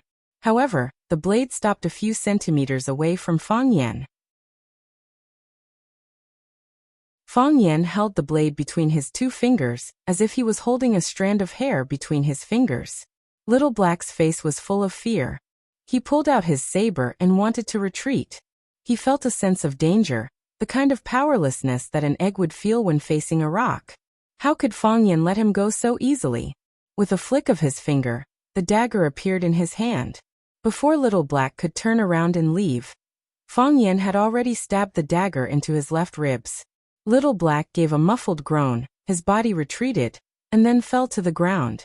Blood seeped out from the gaps between his fingers that were covering the wound. Drop by drop, It was as if it was in a hurry to gather on the bluestone ground. From Little Black's attack to Little Black's fall, all of this happened in a flash. The other black-clothed men saw that Little Black, who was the most capable and the best among them, was taken down in less than a round, and his body was ruthlessly stabbed by someone. Each and every one of them was like a frightened bird, looking at each other, not daring to rush forward. Fong Yan's eyes swept across their faces. They all collectively took a few steps back. You, a man in black stuttered. Do you know, who did you offend? You're dead, no one can save you. Tell Du Qing to come see me. Fong Yan glanced at them and said expressionlessly, Du Qing? Everyone looked at Fong Yan in horror. Hearing Fong Yan take the initiative to mention Du Qing's name, they were even more shocked than when Fong Yan stabbed Little Black. He knew who Du Qing was, but he still dared to injure his junior? He knew who Du Qing was, but he still dared to stab his little brother? He knew who Du Qing was, but he still dared to say that he wanted Du Qing to come see him. Was he sick? Was Du Qing someone that anyone could see just because they wanted to? Was Du Qing someone that anyone could see just because they wanted to? Scram! Fong Yan shouted coldly. Crash! The men in black were in a panic. Du Chun, whose arm was crushed, was carried away by them. Little Black, whose ribs were stabbed, was carried away by them. In less than a minute, there was not a single hooligan left in the Chiaki tea house. They had all left, except for the pool of blood on the ground, and the broken flower pots on the coffee table, that proved that they had been here. Fong Yan then looked at the cherry blossom woman who was looking at him in surprise and said with a smile, Chiba Kaori, are you all right? Mr. Fong. The cherry blossom woman called out happily, I didn't expect to see you here. I just happened to pass by and saw the Chiaki tea house's signboard, so I wanted to come in and have a seat. Fong Yan explained, Can I help you take a look at your colleague? Okay. Thank you, Mr. Fong. Chiba Kaori said gratefully. Compared to 3 years ago, her Wuxia language had improved by leaps and bounds. With her current performance, she could even become a broadcaster at a TV station. Fong Yan squatted down, held Yuri's wrist, and felt her pulse. He said, There's a blockage in her stomach. If she doesn't get rid of it, it will have a great impact on her body. I'll write a prescription. After you get the medicine, she'll be fine after taking it for 3 days. As Fong Yan spoke, he had already walked to the edge of the desk that was specially prepared for the guests in the tea house. He dipped the brush in ink and wrote a prescription on the white rice paper. Then he handed the white paper to Chiba Kaoru and said, Simmer the medicine for 2 hours and pour it out. Wrap the hot medicinal dregs with a clean gauze and wipe it on your stomach. This can help to remove blood clots, and also has the effect of cleansing the uterus and detoxifying the uterus. When the medicine is cold, drink it. Let her go back and rest for a few days. Don't come out to work for a few days. While Chiba Kaori arranged for someone to get the medicine according to the prescription, she also asked Peony and a waitress named Money to send Yuri back to rest.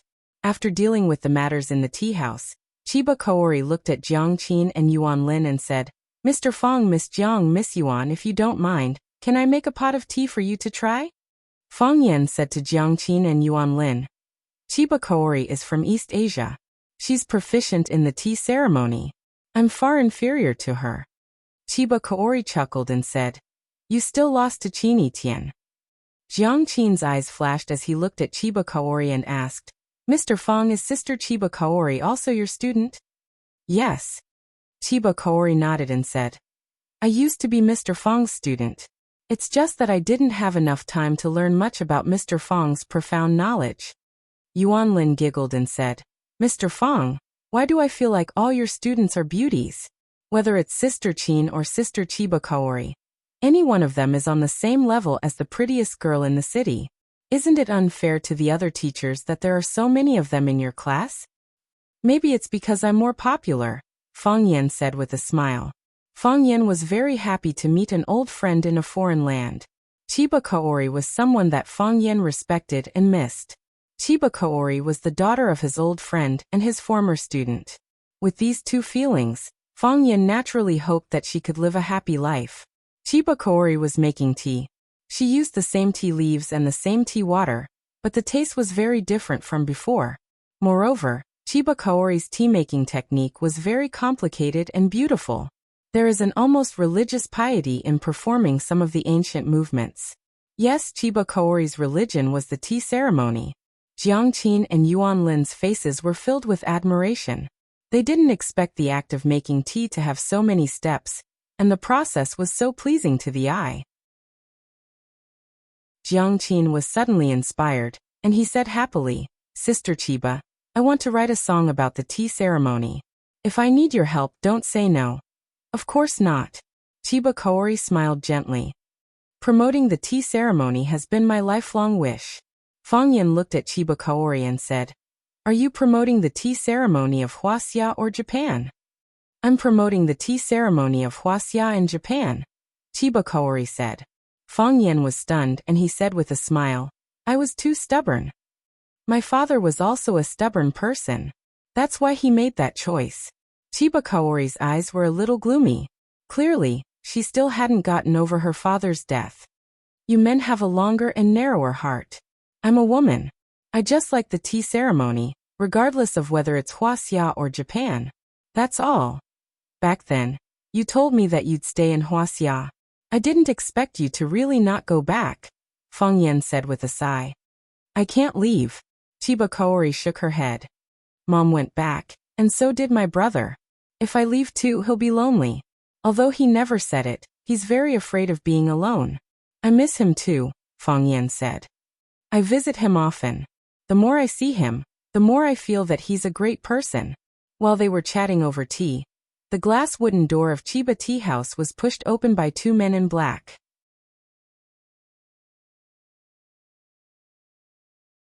Chapter 501. The two men in black pushed open the glass wooden door, one on the left and one on the right, and then stood on both sides of the wooden door. A man in a dark blue suit with a scarf around his neck walked in, followed by a tall and beautiful woman. Du Qing was here. He was cultured and elegant, with a strong scholarly aura around him. If no one introduced him, it would be hard to tell that this man was the king of Huaqing's underworld. When Du Qing saw Fang Yan, he laughed and walked over, saying, "Brother Fang, long time no see. You look even better than before." Fang Yan stood up and shook hands with Du Qing. Then he said with a smile, "Mr. Du, you look like you're riding on the crest of success. Compared to 3 years ago, you look even younger." "Really?" Du Qing was overjoyed. "I wouldn't believe it if someone else said it, but since Brother Fang said it, then I'll gladly accept it. Brother Fang, you left for 3 years. How could you be so heartless, not even giving Brother a call? Not even leaving a message for Brother? I went to visit the Liu family a few times and asked about your situation, but he didn't want to say much, only saying that he was being filial at home." The smile on Du Qing's face disappeared, and his big hand held Fang Yan's hand tightly, saying, "Brother, I was worried, so I asked someone to ask around, but I didn't expect to hear such grievous news. I immediately called you, but I couldn't get through. Brother, it's a little late to say this, but don't be too sad." "Thank you, Brother Du," Fang Yan said gratefully. His father died in battle, and Fang Yan was disheartened. Because Fang Yan decided not to return to Huaqing for the time being. The phone was constantly ringing, and it was abnormally noisy. In order to completely calm down, Fang Yan turned off his phone. This turned off for 3 years. No matter if Du Qing's concern was sincere or not, Fang Yan still owed him a favor for being willing to call and comfort someone at that time. "What are you thanking me for? I didn't help much, it's my fault," Du Qing said with an apologetic expression. Fang Yan invited Du Qing to sit down, and said to Liya, who was standing behind Du Qing, "Miss Li, please take a seat." Liya stood beside Du Qing and said mockingly, "I never thought that Mr. Fang would still remember a small fry like me. It's really flattering." Liya's words were filled with thorns, but Fang Yan did not think much of it and said, "My memory has always been good. I can even remember the name of a kitten or puppy that I've dealt with before." "Fang Yan, don't go too far." Liya slapped the table and shouted angrily, "Liya." Du Qing waved his hand, signaling Liya not to be rash, and said, "Sit down and drink some tea." Liya did not dare to disobey her uncle's orders, and angrily sat beside Jiang Qin. Du Qing chuckled as he looked at Fang Yan and said, Children have a stubborn temper and have been sulking with me the whole way. Children are still immature, and quarreling with their parents is a common occurrence. Brother Du, don't take it to heart. Fang Yan comforted her. Fang Yan, who's a child? Who's immature? What did my brother do for you to beat him up like this? What kind of deep hatred do you have for him to crush someone else's arm? Do you know that he's already ruined? That hand is already ruined. The doctor said that it can't be cured, and that it will never be cured. Leah shouted with red eyes, her eyes filled with burning hatred. Du Chun was not Du Qing's son, but the son of Du Qing's younger brother. Du Qing's father was a carpenter. Once when he was working on a beam, he fell and broke his leg, causing the family's living conditions to plummet. Du Qing dropped out of school early, and after entering society, he joined a gang. Later on, he was supported by the gang leader, and quickly completed his primitive accumulation. Only then did he have his current status and wealth. However, Du Qing's younger brother, Du Hong, inherited his father's business and became a carpenter. He stayed in his hometown to build houses and make furniture. Du Hong did not have any education either, and he enjoyed his job as a carpenter very much. He stayed in his hometown to take care of his parents and was unwilling to come out. So Du Qing brought his younger brother's youngest son, Du Chun, out. Du Chun was Du Qing's nephew and he owned a few bars. With Du Qing's care, he lived a happy and comfortable life. Du Chun knew that his uncle liked Leah, so he tried to get close to Leah. The two of them had a good relationship. Du Chun had a hotel by the river nearby. One time, when he came over for tea with his friends, he saw Chiba Kaori performing the tea ceremony for the guests. He was shocked and chased after her repeatedly. Chiba Kaori rejected him twice, but Du Chun did not give up and continued to come to the tea house every day. After not seeing Chiba Kaori for a few days, Du Chun's gentlemanly and gentle appearance disappeared. He became more and more impatient, and he became harsher and harsher to the staff of the tea house. This time he brought enough people, preparing to smash the tea house if Chiba Kaori tried to avoid him again. However, he did not expect to bump into Fang Yan, Jiang Qin, and the others who had come to drink tea. Du Chun was acting cool to his heart's content, and someone could not stand it anymore. Fang Yan struck out with lightning speed and instantly exterminated him. They were the same kind of people, why rush to torture each other? Leah and Du Chun had an extremely good relationship, and the news of Du Chun being injured and hospitalized quickly reached Du Qing and Leah's ears. Leah wanted to rush to the hospital to visit Du Chun, but Du Qing said that he wanted to visit Fang Yan directly at the tea house. The two of them had different opinions. Leah said that Du Qing did not care about Du Chun's life and death, and did not give Du Qing a good look along the way. Du Qing was a generous elder, so he naturally would not lower himself to Leah's level. However, on the way, they received a call from the hospital, saying that they had already examined Du Chun's body. The bones in Du Chun's right arm were shattered, and he was completely crippled. There was no possibility of recovery. When Leah heard the bad news, she cried on the spot. When she saw Fang Yan, her attitude was naturally bad, and she wanted to rush up and tear off a piece of his flesh. He didn't do anything. Fang Yan said indifferently, "Nothing? You didn't do anything, yet you beat him up like this? Just crushing other people's bones?" Leah stared at Fang Yan in disbelief and said, "Are you a pervert? He only brought people over to smash someone else's shop and injure the staff of the tea house. Actually, it's not a heinous crime." Fang Yan pointed at Jiang Qin and Yuan Lin, and said, "Oh, he even ordered the group of little bastards he brought to molest the two of them. If they were to molest Miss Li, how would Miss Li deal with them?" Leah choked. "Oh right, we can also make some deductions and hypotheses. He has always wanted to pursue one of my students, the owner of this tea house, Miss Chiba Keiru. Because Miss Chiba Keiru rejected his feelings, he became more and more violent. Just now, he wanted to slap her in front of us. If Miss Chiba Keiru rejected him more thoroughly, or made him completely give up, what else would he do?" Fang Yan looked at Du Qing and asked, "Brother Du, guess, what else would he do?" "One arm is not unjust," Du Qing said in a deep voice. He raised the teacup in front of him, and said, "If I were there I would at least want both of his arms." "Thank you, Brother Fang. for saving me some face. Uncle, Liya Fangyan is not wrong in this matter, Du Qing said with a serious expression. Others might not know, but don't you know? How did I educate them? How did I ask them to? People who bully people should have their heads chopped off in ancient times. Liya was unconvinced, but she could only suppress this anger in her heart. Who asked Uncle Du Qing to stand on his side and speak up for him? Du Qing looked at Chiba Keiru and said, "This junior was rude and caused Miss Yi to feel wronged. How about this? Get someone to make a list, and I will compensate for all the losses of the tea house. We will also bear the medical expenses and mental damage of the injured staff members. By the way, Miss Yi can rest assured that no one will come looking for trouble in the future." Du Qing took out a name card from his pocket and placed it in front of Chiba Keiru and said, "If any blind thieves or scoundrels come looking for trouble, Miss Yi can call this number.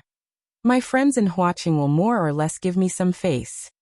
Thank you, Mr. Du, for taking care of me." Chiba Keiru is very grateful. Chiba Keiru held the name card with both hands and respectfully bowed to Du Qing to thank him. Although Chiba Keiru had lived in Wuxia for many years, she still retained some traditional Japanese habits. Du Qing waved his hand and said, "I am ashamed. Fang Yan and I call each other brother, and his students are also my juniors. I should have taken care of you, but I didn't expect you to be hurt like this. This is my fault, and I am only making up for some of the losses. I hope you can understand." When the tea house was done with the work, Du Qing looked at Fang Yan and said, "Brother Fang, can we have a private talk?" "No problem." Fang Yan nodded. He turned to look at Chiba Keiru, who was beside him, and asked, "Is there a quiet place here?" Chiba Keiru stood up and said, "There is a private room upstairs. I will take you there." "There is no need. We can go there by ourselves," Fang Yan said and waved his hand. "Don't worry, we won't get lost." Chiba Keiru covered her mouth and laughed, and said, "Mr. Fang is still so humorous." Fang Yan made an inviting gesture, and entered the private room on the second floor of the Thousand Leaves Tea House with Du Qing. Liya looked at Jiang Qin and Yuan Lin, then looked at Chiba Keiru, who was making tea gently, and asked, "Are you all his students?" "Yes," the three girls answered at the same time. "Pervert." Liya sneered. What kind of teacher would bring the prettiest girl in the class out for tea? Wasn't the answer simple and clear? "You are the pervert," Jiang Qin retorted. "That's right. One look and I can tell you are not a good person. Mr. Fang is a very good man. Don't belittle him like this." Liya felt that she had no chance of winning against the three of them.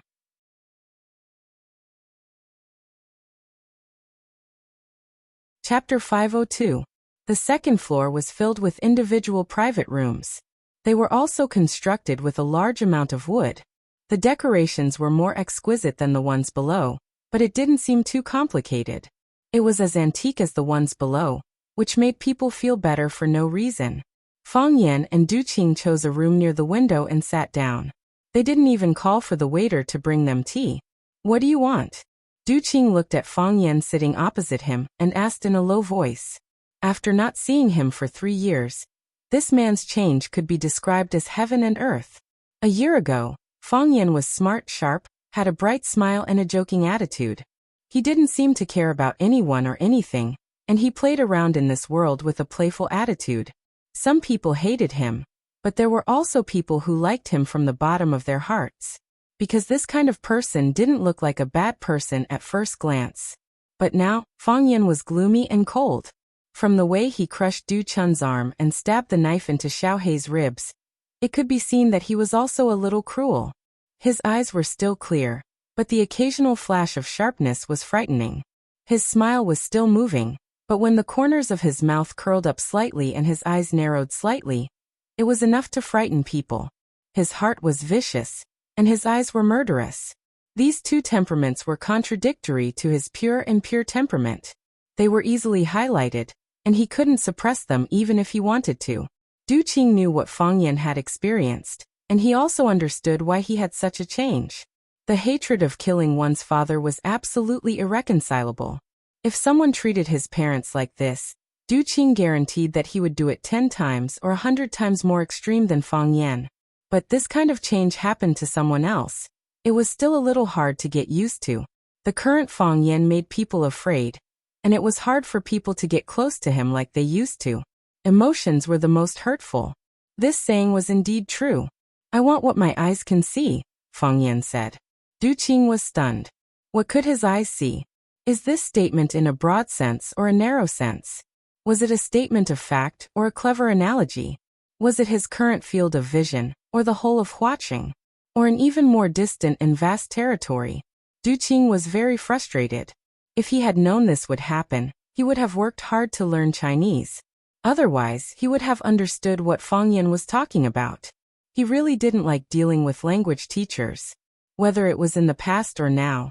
At the very least, Du Qing knew that he was looking at him. It was his ability, his intelligence, everything he controlled and possessed. Including warm friendship or unwavering loyalty. Du Qing remained silent for a long time. Fang Yan was not in a hurry. He sat in front of the window and watched the people coming and going on the street below. Everyone had a different expression on their faces, and everyone's eyes were filled with worries. He was not the only one who was tired. Everyone's life was not easy. When Fang Yan was deep in thought, Du Qing suddenly asked, "What can you give me?" Fang Yan's crossed fingers loosened a little. Du Qing saw this scene and thought to himself, he's still a young man after all. He didn't know why, but seeing this scene made Du Qing feel a lot more comfortable, and the wariness in his heart also decreased a lot. An invulnerable person was the scariest. Everyone should have their own weakness. Only those with weaknesses were worthy of being close to. It was just that most people didn't understand this. "I'll give you more glory," Fang Yan said with a smile. "What you urgently need now, and what you can't imagine." Fang Yan and Du Qing didn't let everyone wait for too long. In less than 10 minutes, the two of them came out one after another. Both of them had warm smiles on their faces, indicating that they were chatting happily upstairs. Du Qing and Fang Yan shook hands again and sincerely invited, "Brother Fang, I've specially left some cakes and some good tea. You must come to my place when you have time. I'll definitely bother you." Fang Yan nodded and agreed. Du Qing then shook hands with Jiang Qin and Yuan Lin to bid farewell. As he held Yuan Lin's hand, he said, "Your uncle and I are considered old friends. Please send my regards to him when you have the chance. He's elusive, and it's not easy to find him for a cup of tea." "I will." Yuan Lin nodded and agreed with a sweet smile. Du Qing shook hands with Chiba Kaori and said, "Miss Yi, I'm really sorry. Your father is a martial artist that I respect very much. I won't let his most beloved daughter experience something like this again. As long as you don't leave Huaqing, I'll ensure your safety. If anyone dares to bully you again, I'll repay them 100 times over." "Thank you, Mr. Du." Chiba Kaori bowed deeply to Du Qing. Although she didn't know what Mr. Fang and Du Qing were talking about upstairs, the fact that Du Qing said something like that after coming downstairs proved that he was indeed expressing his attitude. Du Qing patted Lia's shoulder and said, "Let's go. We won't disturb their reunion." Lia followed behind Du Qing and walked out of the door. She had no interest or mood to greet anyone. A great teacher produces a great disciple, and an evil teacher produces an evil disciple. After Lia got on the car, she immediately poured out her dissatisfaction and said, "Uncle, do we need to give that Fang Yan so much face? Who does he think he is? He's so arrogant. He hit our people, and he still has the face to ask us to come and see him? We should indeed come and see him. Wouldn't it be better to bring a few dozen people to see him?" Du Qing glanced at Lia and said earnestly, "Do you think you can make Fang Yan stay just because you brought a few dozen people? Do you think he's a god? A few dozen people can't make him stay. If a few dozen people can't make him stay, then we'll bring 300 to 500 people. We have a lot of people anyway," Lia said unhappily. Du Qing shook his head lightly and said, "Even 300 to 500 people can't make him stay." Du Qing held Lia's hand and said with a serious expression, "Xiaoya, Fang Yan is not from the same world as us. This kind of person, either be friends or never get to know each other. Never be enemies. It's too dangerous, it's hard to defend against." "Uncle, who is he?" "Inner martial world." Is there really a martial world? What is the martial world? And what is the inner river lake? Leah kept asking like a curious baby. It's too complicated and dangerous inside. It's best if you don't ask too much, Du Qing said. Although Leah was full of questions, she couldn't do anything if her uncle didn't say anything. The current Fang Yan is no longer the Fang Yan of the past. Du Qing sighed and said, That's right. In the past, I thought he was cheeky and not too annoying. But now he's simply an egomaniac. He's not an egomaniac, Du Qing said. He really is. He has the capital to be arrogant. Rosefinch Secondary's teacher? He has a grandfather who's a prime minister in the academic world? Du Qing shook his head and said, Fang Yan left watching for 3 years, so you stopped paying attention to him. Or perhaps you've never paid attention to such a man. The current Huaqing is a huge coliseum. There are 2 top-notch experts engaged in a bloody battle. One of them is Yanjing General Family's Jiang Junling. Jiang Junling from Jiang Junling? Leah was shocked. The other person is Fang Yan. Du Qing said. Fang Yan? What gives him the right? Leah asked in disbelief. It was not only Leah, this kind of news would be shocking to anyone. One was a school teacher, and the other was the future heir to Yanjing's richest family. Their status, wealth, resources, and connections were all unequal. It was like a battle between an ant and a giant elephant. How could an ant make a giant elephant tumble? Because he's Fang Yan of the inner society, because he's the major shareholder of Chaoyan Technology, because he owns 30% of Long-To Group shares, because the 4 prodigies of Huaqing are under his tail, because Lanshan Valley was forced out of the family because of him.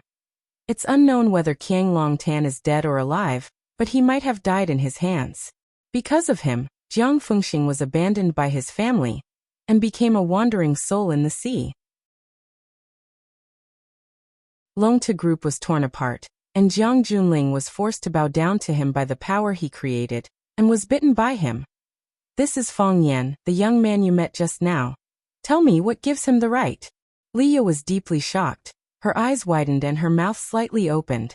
After being stunned for a long time, she cursed without a care for her image and said, F***CK, is this guy a pervert? He's so skilled, has such a powerful background, and his wealth is dozens of times more than ours. He didn't want to be a successful person in society, but went to be a school teacher. Is he crazy? Crazy. Du Qing smiled bitterly and said, Silly child, I don't know if he's a pervert or crazy, but if we want to be enemies with him, then we're all perverts and crazy. Du Chun, this idiot. Leah scolded angrily. Of all people he could have provoked, why did he have to provoke Fang Yan? This time he kicked an iron plate, and one of his arms is gone. Can it really not be fixed? If it really can't be fixed, we can send it abroad to have a look. Du Qing's eyes became fierce like an enraged old leopard, his voice cold and murderous as he said, I originally thought that since this matter has nothing to do with us, we'll be impartial and not offend anyone, but there are people who want to use us as a good card. They borrowed my hand, Du Qing. Are they not afraid that I'll cut off the arm they stretched out? Leah was shocked. She looked at Du Qing with a face full of shock and asked, Uncle, you mean? Go to the hospital. Du Qing said in a low voice.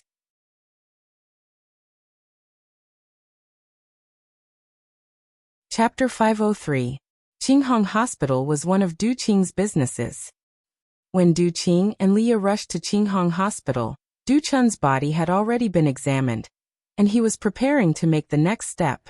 When Li Dawei, the dean of Qinghong Hospital, heard that Boss Du had arrived, he quickly brought the experts to welcome him.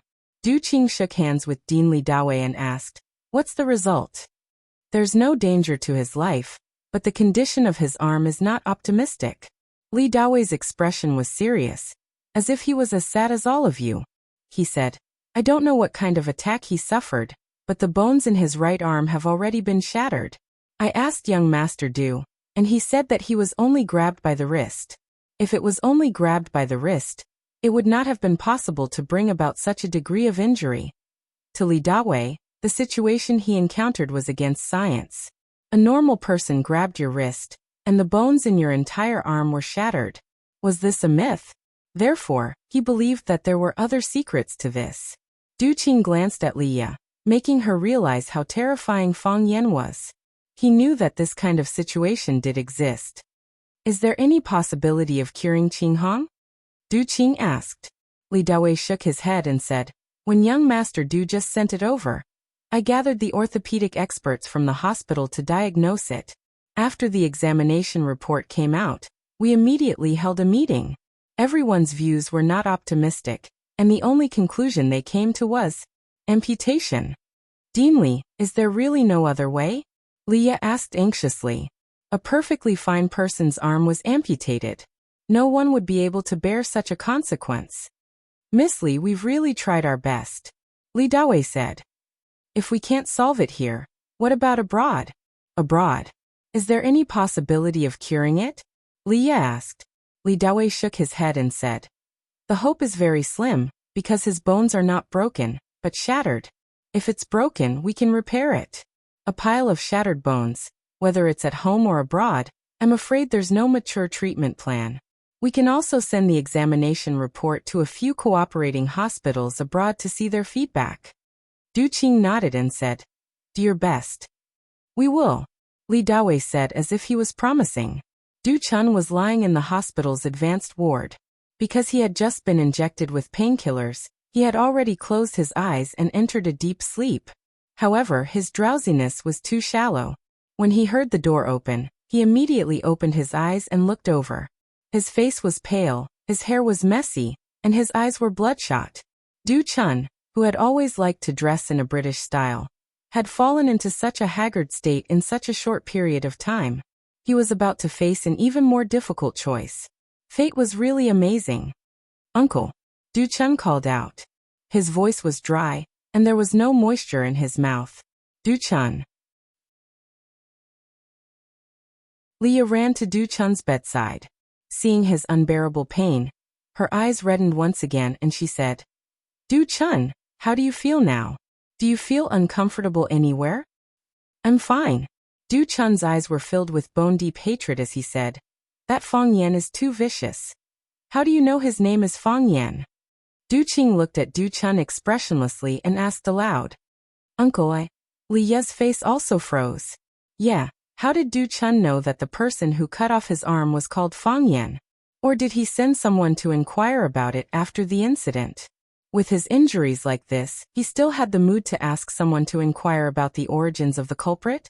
If someone went to inquire about it after the incident, would the news have spread so quickly? The greater possibility was that Du Chun knew that the person was Fang Yan a long time ago, but he still went over recklessly, he said it himself. Du Chun's eyes were flustered as he said, when he beat someone up he said his name was Fang Yan. Du Chun, if you still want to lie to me at this time, I will turn around and leave. I will no longer care about your matters. Your life and death has nothing to do with me. Du Qing said sternly. Uncle, I was wrong. Du Chun struggled to get up, but was pressed down by Du Qing and Leah. Du Qing patted Du Chun's shoulder and said, Du Chun, you're still young. And sometimes you don't know what's important. But now, you must tell me what happened. This is very important to us. Du Chun nodded his head and said, about a week ago, Zhang Lin and Zhang Jiming came to find me and asked me to arrange a place to discuss some cooperation. I told them to go to my bar. And they said that they had drunk too much recently, and now they felt like vomiting when they saw alcohol. Then they took me to a tea house called Thousand Leaves near the bar.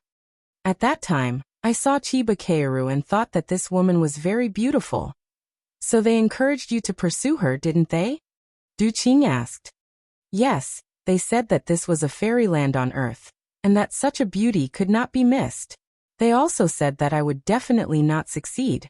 I was not convinced, so I made a bet with them, saying that I would be able to take this woman down within a month.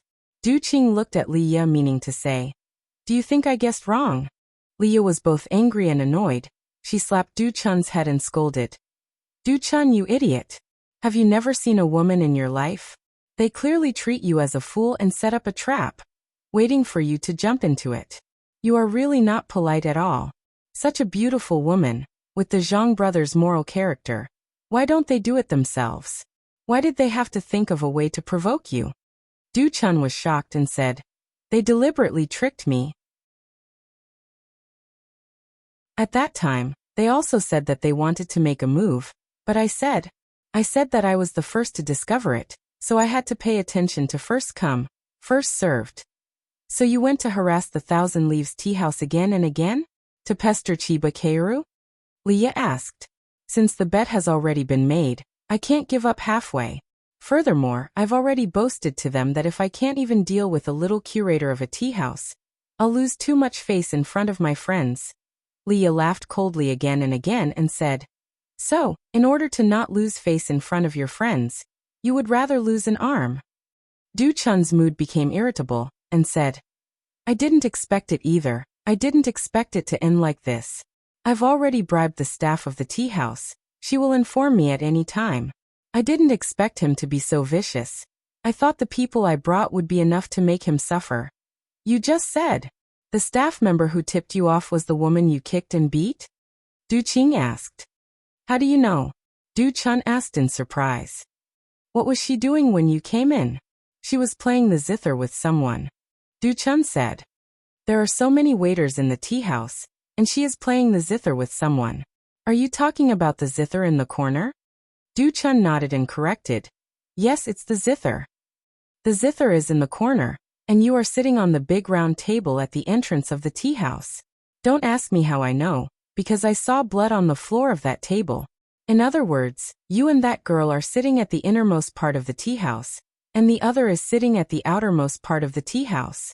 Are there any other waiters between the two of you? Yes. There should be. Du Chun asked uncertainly. He wasn't a detail-oriented person. He just wanted to pick up a girl, so why would he need to pay attention to these things? Even if he did, he wouldn't care at all. They were just some insignificant people. What kind of storm could they cause? Don't you think it's strange? That girl was clearly playing the zither with someone, but when she saw you coming, she immediately came up to receive you. Furthermore, there are other staff members among you? This isn't the first time you've been to the Thousand Leaves tea house. And today isn't the first time you've lost your temper, right? Logically speaking, the staff of the tea house all know what kind of person you are. You brought a large group of people over to cause trouble, and as long as it was a normal person, they would deliberately avoid you and not want to get close to you. But she was the exact opposite. Not only was she not afraid, she even ran past the other staff members to receive them. Isn't this enough to make people suspicious? Du Chun was so shocked that he couldn't say a word. Being with his uncle constantly reminded him that he was actually a 100% idiot. There was no substance in the middle. Leah finally understood the cause and effect of the problem. She looked at Du Qing in shock and said, So Fong Yan already knew that Du Chun and the staff member who was beaten up were acting. When he saw Du Chun make a move, he was unwilling to make a move, and instead sat there quietly waiting. With his ability, if he was willing to make a move, how could Du Chun have the chance to hurt him? Du Qing said. Is he really that smart? Little ya, Fong Yan is definitely the smartest person I've ever met. He's also the most vicious person. I'll remind you again, don't be careless. Du Qing's expression was more serious than ever. Do you think that Fong Yan crushed Du Chun's hand because he had already beaten up a staff member, who he already knew was in cahoots with Du Chun? Do you think he made such a big commotion just to vent his anger for his student? He is warning Du Chun, warning me, warning us that there might be a mastermind behind us. I haven't seen him for 3 years, he doesn't know what happened, and he doesn't know if my choice and our power are still neutral. He's worried that I've already been roped in by someone, so he purposely let Du Chun do this, so he got someone to call me and ask me to meet him at the tea house. These words caused Leah to sweat profusely. She did not expect that there would be so much inside information hidden within. Compared to these people, Leah felt that her IQ was not enough. She swore in her heart that if anyone praised her for being smart again in the future, she would definitely pull out his tongue in anger. This was an insult. All the detail-oriented people in the world are bastards. Leah roared and cursed in her heart. After thinking for a while, he added, except for Uncle Du Qing.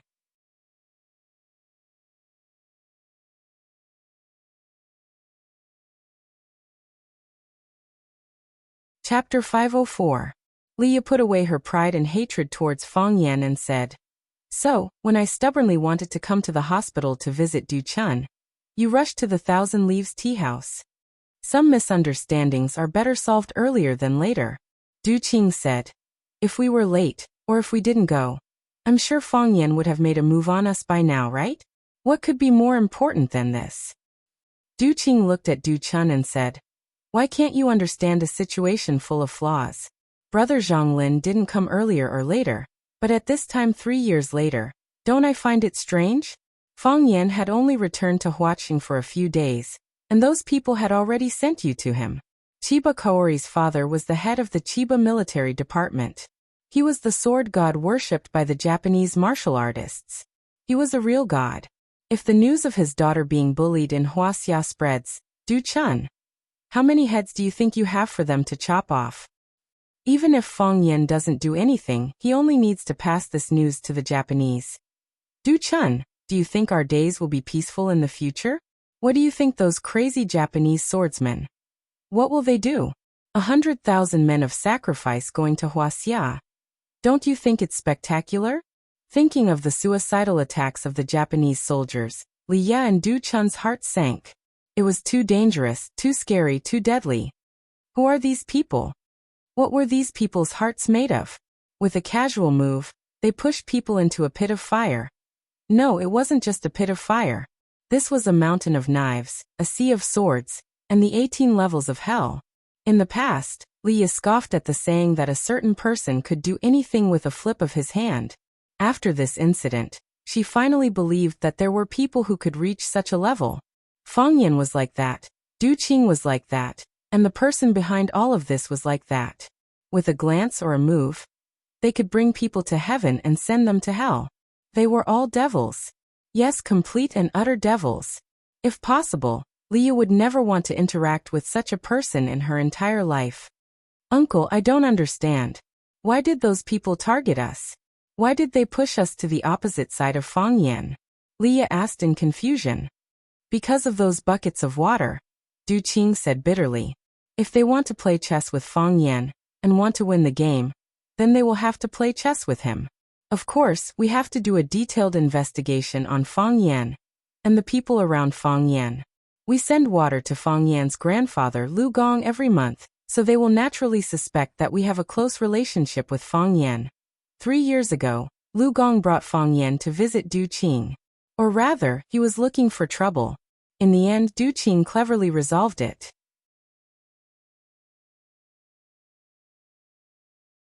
Not only did he appease Elder Lu's anger, but he also managed to obtain one of Elder Lu's paintings with the help of Fang Yan. In order to thank Lu Gong for giving him the ink, Du Qing would visit Lu Gong's house every New Year's Day and other festivals. And the water that Hu Pu Quan brought back was 4 times a month, and it had not stopped for 3 years. Those people who had grasped this situation would naturally suspect the relationship between Du Qing and Fang Yan. They would even mistakenly believe that the reason why Fang Yan was able to find Jiang Longtan and Jiang Fengxing's ship so smoothly in the vast sea was because of the Qing gang. Du Qing had such a background, and he had countless open and hidden connections with all sorts of people. Such a person was naturally extremely dangerous to them. So they want to remove us, the chess piece? Leah asked. They are just testing us. Du Qing said. They pushed Du Chun out to test us. If our two families fight, they will naturally take us in with a smile and use us. If our two families are safe, it proves that we and Fang Yan are indeed as close as they see. Then their real killing move is about to come. What kind of killing move? They will personally spread the news of Du Chun bullying Chiba Kaori to the East Ocean. Leah really wanted to cry now. Why were those people so bad? How could they bully people like this? Did honest people deserve to be bullied by smart people like you? Uncle, what should we do now? Du Chun's already pale face became even paler.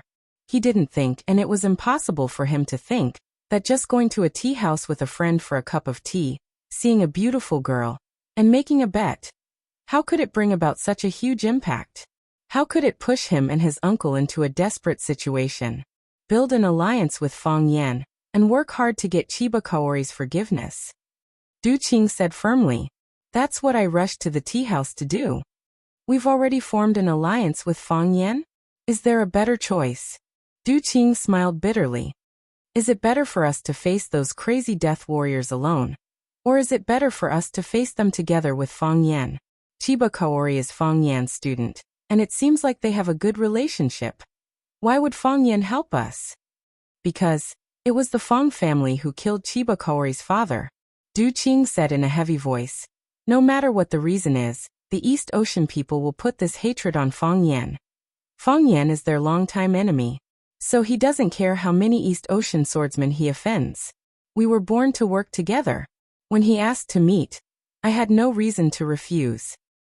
It was Li Ye's first time hearing so many secrets, and she found it hard to digest. Chiba Kaori is Fang Yan's student, and Fang Yan's family killed Chiba Kaori's father? But why does it seem like they have a good relationship? She said one bad thing about Fang Yan, and 3 women attacked her, including the woman who killed her father, Chiba Kaori. It didn't seem like there was any deep hatred between them. What kind of strange world is this? No matter how we deal with this, we're the biggest losers. Du Qing's face was covered with a layer of haze as he said, Fang Yan lost, but he won our full support. We lost, and not only did we have to choose a side, but we also have to face unpredictable risks. The people behind all this, they're the biggest winners. With just a flick of their fingers, they push Fang Yan to the front of countless Japanese warriors of sacrifice once again. They put us in a difficult situation, and we might face a destructive attack. The mastermind. The man who played chess with Fang Yan? Li Ye asked through gritted teeth. Du Qing didn't answer Li Ye's question, but looked at Du Chun and sighed softly saying, Take this arm as a lesson. After you recover, go back home, and don't come back for 3 years. Uncle, my business. Leave your business to Li Ye to manage, and all the income will be transferred to your account. Why? You still don't trust Li Ye? Uncle, I don't want to go back home. Let me stay in Huaqing. I promise I won't cause any more trouble. If you don't cause trouble, trouble will cause trouble for you. Du Qing sighed softly and said, Put me on the fire to roast under my butt, and also put you guys on the fire to roast. Uncle. It's decided, Du Qing said with a strong attitude. Little Ye also reduced the number of times she goes out, and try to let her subordinates handle the matters under her jurisdiction. He knew better than anyone that the future Huaqing would be a reshuffled Huaqing. The Jiang family might be eliminated, but it might rise again. The Lan family would split, and would the old die or the new be established? The Mei family would remain independent, but could they always refuse to get involved? And the Lu family, would they really follow Fang Yan sincerely? Or was it just Lu Shu's decision? As for the other observers, who would they place their bets on? Since he had formed an alliance with Fang Yan, he could only do his best to help Fang Yan achieve the final victory. Fang Yan, would he really not disappoint? After working hard in society for decades, Du Qing started to feel that he couldn't see the situation clearly. I understand, Li Ye agreed. After knowing how cunning those people were, and also understood how strong they were, she couldn't even think of fighting them. This world still belonged to smart people. I'm going back to the countryside to farm. Du Chun knew that he couldn't hold on any longer, so he could only accept his uncle's arrangement.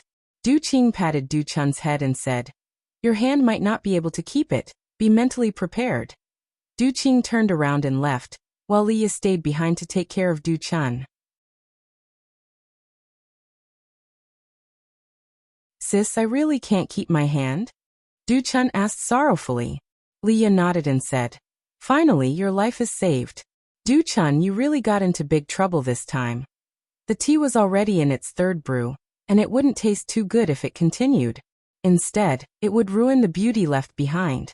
Fang Yan looked at Chiba Sun and said, It's good to see that you're fine. Since we found a place today, we might come here often to drink tea in the future. We'll be leaving first, the 2 of them still have to catch a flight later. Chiba Sun immediately stood up and bowed deeply to Fang Yan saying, Thank you, Mr. Fang. If you hadn't appeared in time today, the Chiba tea house might have been destroyed by them. It started because of me, why are you thanking me? Fang Yan shook his head and said, I was the one who brought you trouble. But don't worry, something like this won't happen again. You have to be careful too.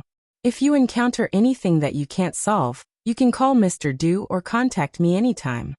As Fang Yan spoke, he took out his phone from his pocket and handed it over, saying, "Save your number." Chiba Sun's eyes were filled with doubt, but she quickly understood. She shouldn't think about things that she couldn't understand. Let nature take its course and follow her heart. Chiba Sun didn't reject Fang Yan's good intentions. She took Fang Yan's phone and saved his number, then dialed her own number. "If there are any Japanese friends who came from afar, please send my regards to them," Fang Yan said. He turned around and walked outside. "Mr. Fang," Chiba Sun shouted. Fang Yan turned around. "This isn't fair to you," Chiba Sun said. "Is there anything fair in this world?" Fang Yan smiled and said, "Don't ask that injured employee to come back to work anymore." Chiba Sun's eyes instantly became clear, and there was an unconcealable anger on her face.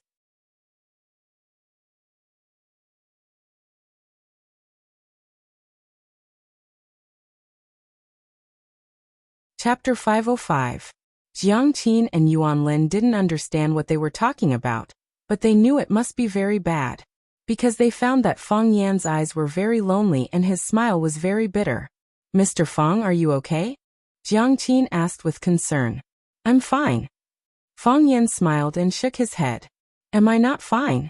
"It's good that you're fine," Yuan Lin said. They were worried, but Fang Yan didn't want to tell them the truth, and they didn't know how to comfort him. Fang Yan invited them to lunch, but the two girls refused. They got up in the morning and ate a lot of desserts in the hotel restaurant. Now they couldn't eat anything. Fang Yan sent them to the hotel door, and then the two girls went back to their room to pack their luggage. They were going to the airport in a while. After Jiang Qin got out of the car, he rushed up and hugged Fang Yan. He said, "Mr. Fang, be happy forever." After that, he turned and ran toward the magnificent hotel lobby. Yuan Lin opened her arms to Fang Yan and said, "I want one too." Fang Yan hugged Yuan Lin and said, "You two should be careful." "Mr. Fang, don't worry. We will take good care of ourselves," Yuan Lin promised. When the two girls' figures disappeared, Fang Yan drove the car away. The phone in his pocket rang. Fang Yan glanced at the caller ID. It was Lu Chaoga. Fang Yan answered the phone and asked with a smile, "What's the matter?" "Are you coming back for lunch?" Lu Chaoga asked. "I'm on my way back," Fang Yan said. It was lunchtime now, and there was nothing to do back at school. It was better to go back and make lunch for Lu Chaoga. "I see," Lu Chaoga said. After hanging up, Fang Yan was slightly stunned and then put his phone away. When Fang Yan returned to Lu Chaoga's villa, Lu Chaoga was in the kitchen cutting vegetables for cooking. Fang Yan said that he was on his way home, so she prepared lunch at home. Fang Yan was shocked and hurriedly said, "Your hand hasn't recovered yet, you can't get wet." As he spoke, he tried to grab the knife in Lu Chaoga's hand. Lu Chaoga turned around and said with a smile, "It's not that precious, nothing will happen." "Ah," Lu Chaoga exclaimed in a low voice. When she turned around, the knife in her hand did not stop, and she accidentally cut a wound on her hand. Fang Yan hurriedly walked over and took the kitchen knife away from her hand. Looking at the blood flowing out of her finger, he frowned slightly and put her finger in his mouth. Lu Chaoga did not expect Fang Yan to react like this. Her body was stiff, and her cheeks were as red as a ripe tomato. A stream of sweet blood flowed into his mouth, and Fang Yan swallowed it. He took out Lu Chaoga's finger, looked at Lu Chaoga and said, "It's a small cut, it's not deep. Wait in the living room, I'll get some ointment for you." "Okay." Lu Chaoga lowered her head and replied. Her voice was as soft as a mosquito's buzz. It was very surprising that a professional queen who was so energetic at work was so timid and weak when it came to relationships. Fang Yan quickly found the golden chrysalis muscle-nourishing powder that he had not used before. He applied a layer of it to the wound on Lu Chaoga's finger, and then used gauze to bandage the injured finger. After tying a beautiful bow, Fang Yan looked up at Lu Chaoga's pretty face and said, "The wound on your palm is not completely healed. This hand must not touch water. If your palm gets inflamed a second time, even the golden chrysalis muscle-nourishing powder can't help you." "I know. I used my other hand to wash the vegetables," Lu Chaoga explained. "Then you have to use both hands when you cut the vegetables, right?" What if the water stains on the vegetables or the knife get on your hands? Fang Yan said angrily. He put away the ointment, removed the apron from Lu Chaoga's neck, and walked toward the kitchen. He said, "Tell me what you want to eat, I'll make it." Fang Yan walked into the kitchen and realized that Lu Chaoga had prepared all the dishes that she liked to eat. There was not a single dish that she liked to eat. Fang Yan glanced at Lu Chaoga, took the cleaver, and continued cutting the vegetables. Lu Chaoga walked in and saw Fang Yan's nimble and skillful knife skills. She said embarrassedly, "I thought I could do it too, but I didn't expect my cutting skills to be worse than yours. I've been playing with knives since I was young, and I've practiced for many years. How can you beat me?" Fang Yan said with a smile. "I met Chiba Kaori today." Fang Yan recounted the entire incident and said, "I accidentally lost a match." "It's not really a loss." Lu Chaoga gave a fair evaluation. "Being able to get Du Qing's help is a great reward. Du Qing is an extremely smart person. He hasn't shown himself in recent years, but his influence has been growing. With his help, it's easier for us to grasp all kinds of information in Huaqing. We're too weak when it comes to intelligence. We still lost." Fang Yan sighed. Chiba Kaori died in battle, and the East Asians are filled with hatred. I've been in Swallow Dock for 3 years, and the East Asians have finally shifted their attention. Now that he's pushing me out again, pushing me in front of the East Asians, there'll be some unnecessary trouble. Moreover, Du Qing and the others are in an even more dangerous situation. They enjoy the help of others, but they also have to bear the responsibility of protecting others. Now that we've allied with Du Qing's troubles are also our troubles. Du Qing isn't weak. As long as he doesn't leave Huaqing, he's more than capable of protecting himself." Lu Chaoga crossed her arms and pondered. "It's just that his opponent is too scary. He can make us so miserable with just one move. This time his evil plan succeeded. What more dangerous methods will he use next time?"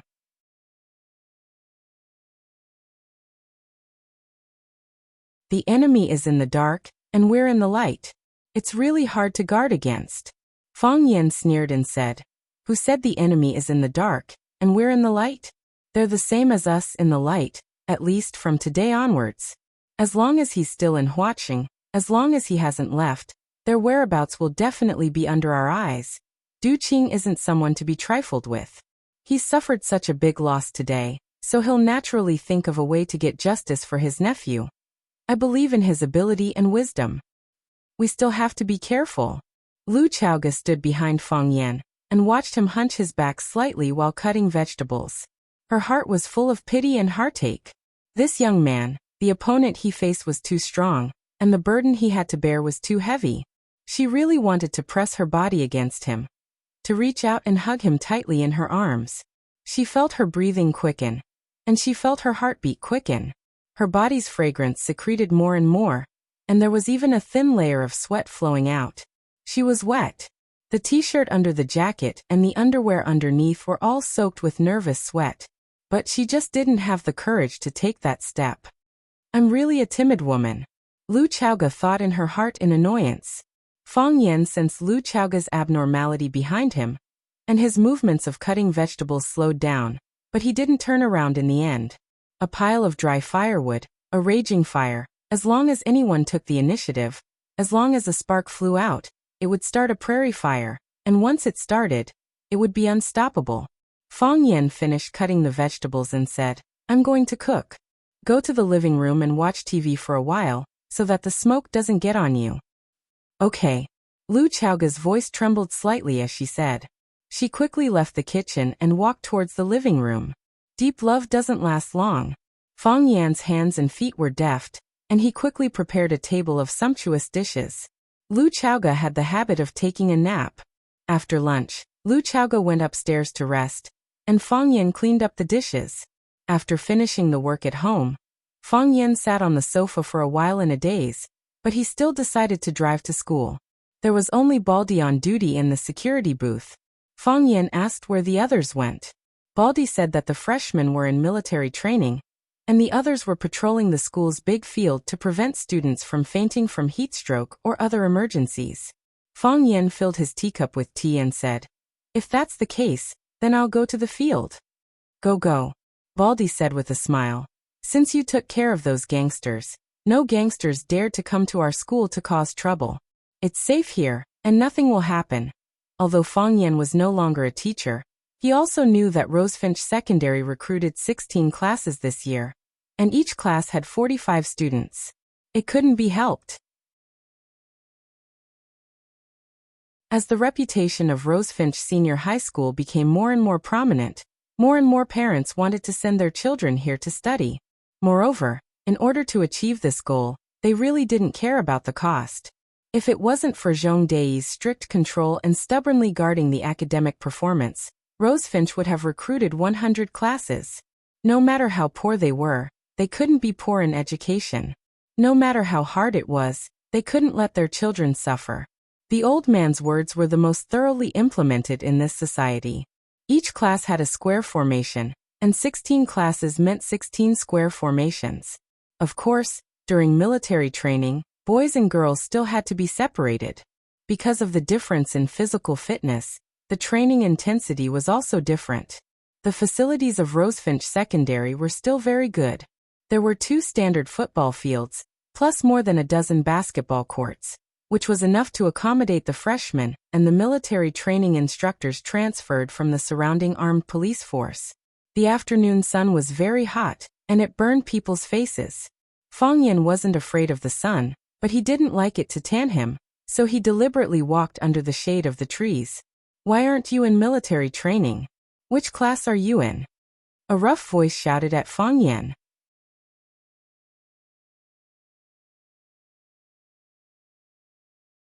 Chapter 506. In order to avoid military training, the students used all kinds of skills and means. Some people asked for period leave, some asked for sick leave, and some said that their parents suddenly passed away. In fact, their grandmother had passed away several years ago. Some people fainted while standing, and some people ran away while practicing. Therefore, the military training instructors and counselors of each class took turns to closely monitor the students to prevent any fish from escaping the net. It was time for military training. The young guy, Fang Yan, appeared in the shade of the trees next to the school. The nearby drill instructor saw him and thought that he was a student who couldn't stand the hardship and was ready to escape, so he shouted at him from a distance. Fang Yan looked around and made sure that there were no other students who skipped class around him. Then he said, "I'm not a student. I'm the school's security guard." Ha ha ha. There was a roar of laughter from the students. The laughter was crisp and clear. It was a group of girls. The drill instructor looked at Fang Yan and shouted, "Why aren't you wearing a security uniform? Come here, and take 2 steps. I want to see if you are a real security guard or a fake security guard, a real Li Kuei or a fake Li Gui." Fang Yan had no choice but to walk toward the military training group with a teacup in his hand. The students were wearing military green uniforms and green hats. From a distance, it was hard to tell whether they were men or women. Looking closely, he found that all the students looked the same. Didn't someone say it on the internet? A girl who could stand out from the rest of the military training team was a true beauty. Every freshman season, there would be a lot of photos of beautiful girls on the internet. Of course, many of them were deliberately hyped up. Fang Yan really found a girl who stood out. It was Su Qi, who was standing in the first row of this group. Su Qi saw Fang Yan and greeted Fang Yan happily. She said, "Mr. Fang, why are you here?" "Mr. Fang?" Everyone looked at Fang Yan with puzzled eyes. Is this guy really a teacher? Didn't he say he was a security guard? Moreover, Su Qi actually knew this guy? Beautiful women always attracted more attention. Even though it had only been a few days since school started, Su Qi was already quite popular among the students of Rosefinch Secondary. The number 1 beauty of the new students, the number 1 beauty of Rosefinch, and countless other titles were superimposed on her. Every day, there were countless boys who came to the phalanx or went to the classroom to peep at her. Whether it was the boys or the girls, or the teachers and instructors, they all knew of Su Qi's existence. Now that Su Qi took the initiative to greet a small security guard, it was indeed surprising. Fang Yan originally wanted to take a look from afar. He didn't want to get close to that team or provoke anything. He had long since realized that he had a mocking face, and anyone who saw it would want to slap him a few times. But now that Su Qi had taken the initiative to greet him, it would be rude of him not to respond. Therefore, Fang Yan smiled at Su Qi and said, "I'm just walking around." Su Qi's next words pushed Fang Yan to the heart of the storm. She smiled sweetly, and the military uniform and the green hat that didn't fit Fang Yan's aesthetic standards couldn't hide her flowery smile. She said to Fang Yan, "Mr. Fang, wait for me for a moment. Our moral principles are almost over. I'll treat you to a Coke later." Well, everyone was shocked. Su Qi actually took the initiative to invite a small security guard to a Coke, and she made it very clear that it was her treat. Wasn't this a public invitation? Su Qi, what's the relationship between you two? Su Qi, don't tell me you like this small security guard? Oh my god, the campus belle Rosefinch and the security guard Rosefinch. Why does this combination seem so incompatible? Asterisk cheese asterisk the students discussed animatedly, and the girl standing next to Su Qi directly asked Su Qi boldly. Nowadays, high school students didn't know what it meant to be shy, and affectionate words were hanging on their lips. Fang Yan was stunned for a moment and said, "I still have a lot of things to do. You focus on your military training, don't be distracted." After saying that, Fang Yan wanted to leave this troublesome place. "Wait." The black-faced instructor shouted.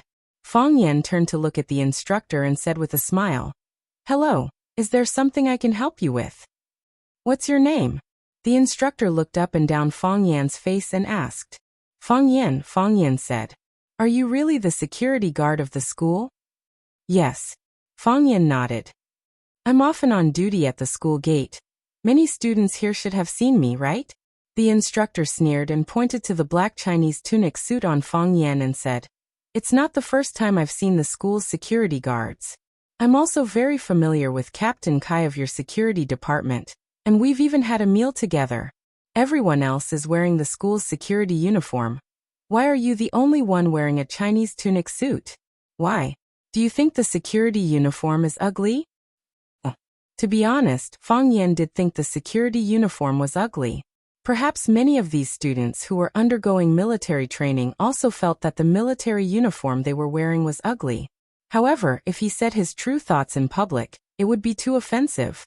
It was not conducive to unity. Fang Yan laughed and said, "I don't think the security uniform is ugly. It's just that the clothes have just been washed, and there are no other clothes to change into. So I'm wearing a Chinese tunic suit. Do you have a little discipline and the concept of obedience? Do you have a little sense of professional pride?" The black-faced instructor shouted angrily. If a soldier suddenly found out that he forgot to bring his gun during a battle, can he not shoot? If a soldier found out that his clothes were not dry last night during military training, can he wear it casually? No, absolutely not. If you don't bring your gun, you are not a qualified soldier. If you don't wear the prescribed clothes, you have no organization and no discipline. Everyone else is wearing military uniforms, only you are wearing strange clothes. Are you of the same mind as everyone else? Are you one with this team? Fang Yan thought about it seriously, and said to the black-faced instructor with a guilty face, "Instructor, I'm sorry, this is really my fault." "Of course it's your fault. If it's not your fault, then it's my fault?" Seeing Fang Yan apologize, the instructor was even more proud. He straightened his back and said to Fang Yan, "Although you're just a security guard of the school, you're also part of the Rosefinch team. At least you should act like a teacher, right? Do you know what a bad influence you've brought to the students?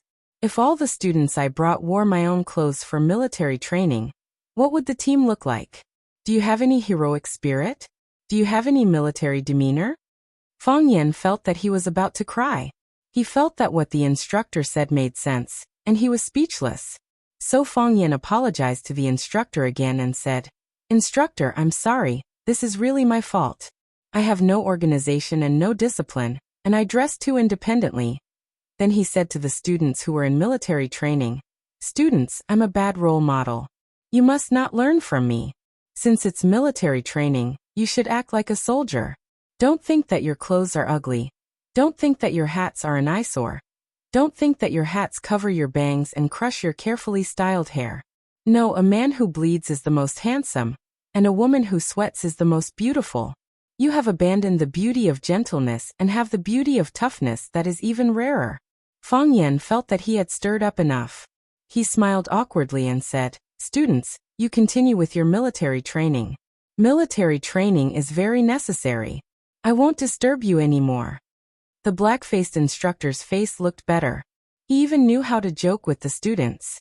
He said with a smile, "Military training is indeed very necessary. It will let the students have profound knowledge and a strong body. In any case, there's no need to stay in school to be a security guard after graduation, right?" The girls giggled again, as if they had heard a very funny joke. The smile on Fang Yan's face froze. Fang Yan turned to look at the black-faced instructor and said, "As a security guard, I'm not qualified. Because I dress independently, because I work carelessly, and even often skip work. But the profession of security guard is equally great.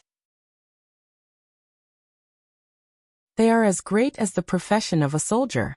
The black-faced instructor looked at Fang Yan with a somewhat unfriendly gaze and said, "You think security guards are as great as soldiers? Are you out of your mind?" Fang Yan shook his head and said, "Great people have said that there is no distinction between high and low professions. Why do you think that in your eyes, soldiers are greater than security guards? Soldiers are great. They are well organized and well trained. When the country needs them, they will shed their blood to defend the frontier. Soldiers are the backbone of a country. If the backbone is not broken, the country will always be prosperous and healthy. However, security guards also have their own professional characteristics. They get up early every day to guard the school gate and check the clothes of every student, so that they can focus more on their studies and not waste their precious time and energy on some insignificant things. At least for now, it's insignificant for you. If students leave early, they ask about the situation. If students are late, they give a warning. With their existence, students will understand the concept of time better. When you enter society, you will understand how valuable a good habit of punctuality is. If a student encounters a problem, they stand up in time to help. If a student encounters danger, they use their own bodies to block in front of them. Just now, the instructor mentioned Captain Kai. Captain Kai has another nickname, Baldy. Perhaps you new students don't know him yet, but you will definitely know him in the future. Because batch after batch of students accidentally dropped their belongings in Sparrow River.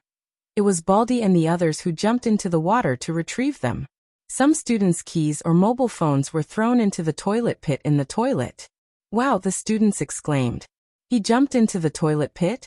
The girls asked excitedly. "He didn't jump," Fang Yan said. "He was too fat, so he got stuck and couldn't jump."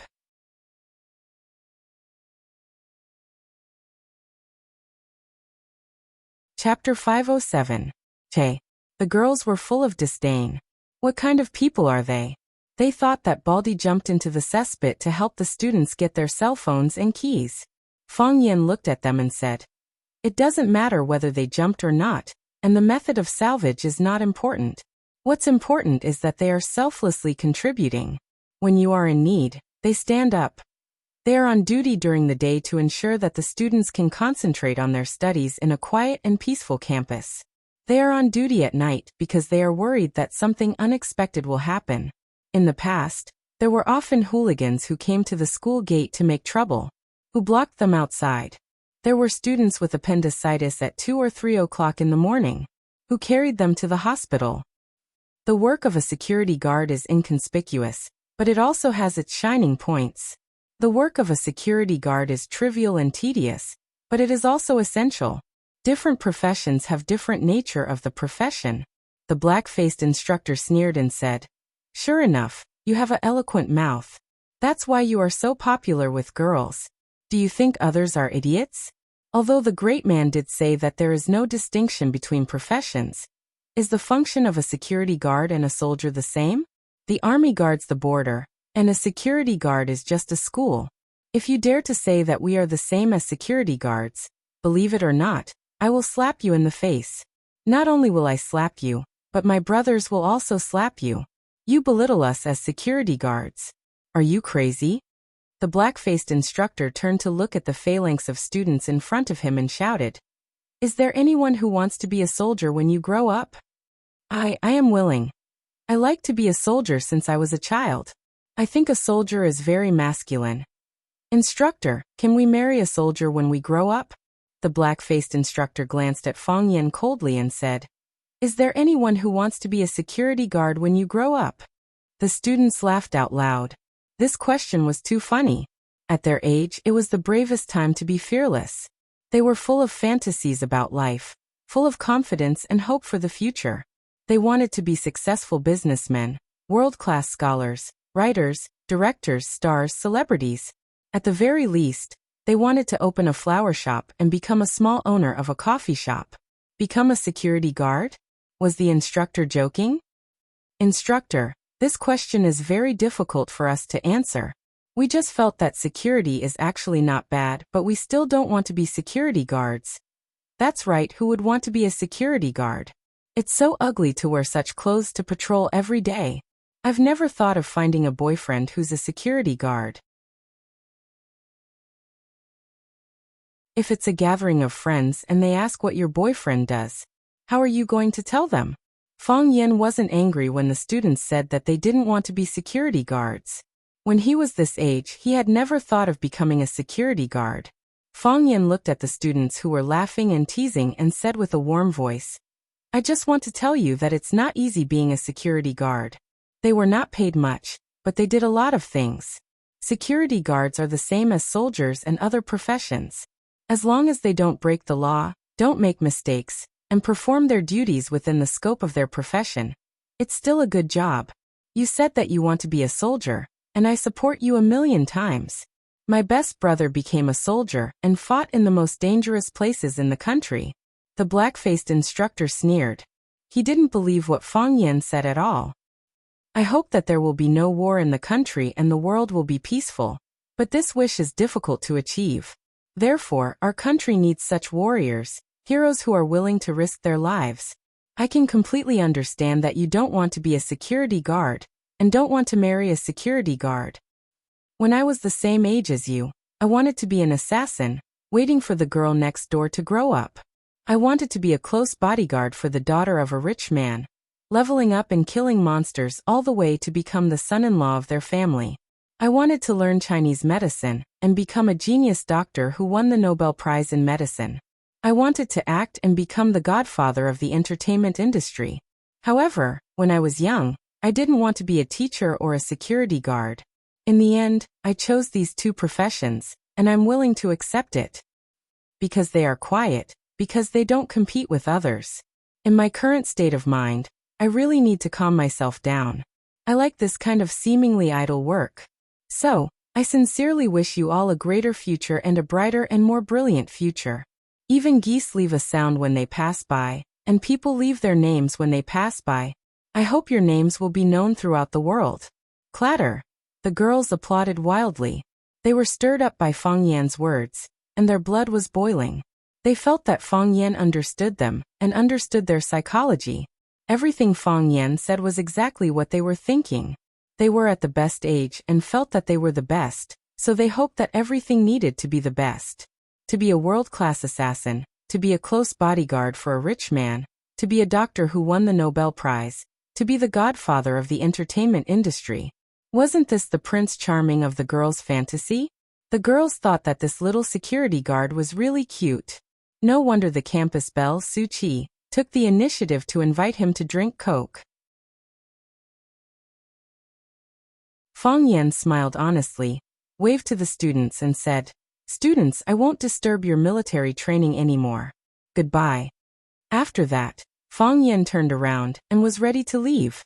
"Goodbye." The girls waved to Fang Yan. "Hello, security Fang. What's your phone number? Don't go, we'll treat you to Coke later.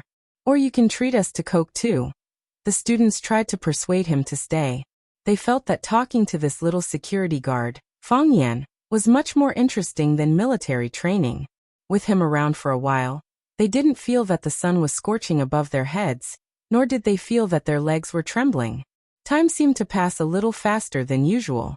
Su Chi squinted her eyes at Fang Yan, and said aloud, Mr. Fong, what if someone is willing to marry a security guard? Wow, the audience was shocked. Everyone looked at Su Qi with an incredulous expression. Was this girl crazy? If it was just a misunderstanding, everyone thought that Su Qi had some feelings for Fong Yan. Perhaps the two had some relationship in some way, and had some interaction. Now she shouted in public that she wanted to marry a security guard. Although she didn't say herself, but someone. Everyone knew that wasn't him? Fong Yan staggered, and almost fell to the ground. He couldn't answer this question. So Fong Yan prepared to run faster. Shut up, all of you. The black-faced instructor roared. What's with all the noise? Do you still look like a student? Do you still look like a military training student? Are you still in military training or asking for sex? Don't you have any shame? The black-faced instructor pointed at Su Qi and shouted. You step out. Su Qi stepped out. Run 20 laps around the field. You're not allowed to eat until you finish. Ah, the students exclaimed. With their physical strength, running 2 or 3 laps was already their limit. If they were asked to run 20 laps, would they still be alive? This was clearly corporal punishment for Su Qi. Su Qi's expression changed and she asked aloud. Instructor, I want to ask why. Because I'm the instructor, and because you're a student in military training. The instructor roared at Su Qi with a black face. Do you hear me? Run immediately. Otherwise, you'll have to stand under the sun for as long as you can. That's when you're done. Instructor, I can't run. Su Qi said. What? You think you're a girl? You think I can't punish you if you stand there and don't run? Let me tell you, I've seen this kind of trick many times. You're not going to run, right? Fine.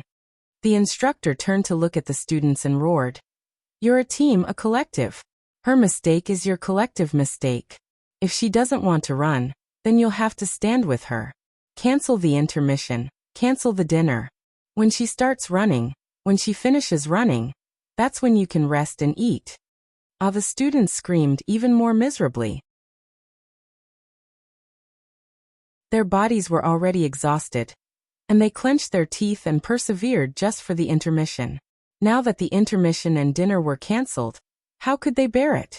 How was he going to let them live on? Fong Yan couldn't take another step. After a moment of hesitation, he walked back step by step. He walked in front of the instructor and said with a smile, Instructor, isn't this physical punishment a bit too heavy? They're all girls, and their bodies might not be able to bear it. It'll be bad if something happens to them. Neither of us can get away with it. Don't you think so? With Fong Yan's persuasion, the black-faced instructor became even angrier. He shouted at Fong Yan with a stern face. Are you the instructor or am I the instructor? Are they your soldiers or mine? Are you the only one who knows how to be gentle? Are you the only one who knows how to plead for them? Is this how you pick up female students? How can there be someone like you in Rosefinch Secondary? If I were the school's leader, I'd be the first to fire you. Fong Yan nodded and said, Some of the students' words are inappropriate, but they don't mean it. How about, instructor, you forgive them this once? No. The black-faced instructor refused. They have to run. This really won't do. It's fine if they don't run. The black-faced instructor looked at Fong Yan and sneered. If they don't run, you run. Don't you like to be gentle with girls? Don't you like to pretend to be a lover in front of girls? If you're so sorry for them, you should run the 20 laps for them. Fong Yan was stunned for a moment and said with a smile, Thank you for making an exception, instructor. I'll run for them now. This guy is sick, the black-faced instructor said mockingly.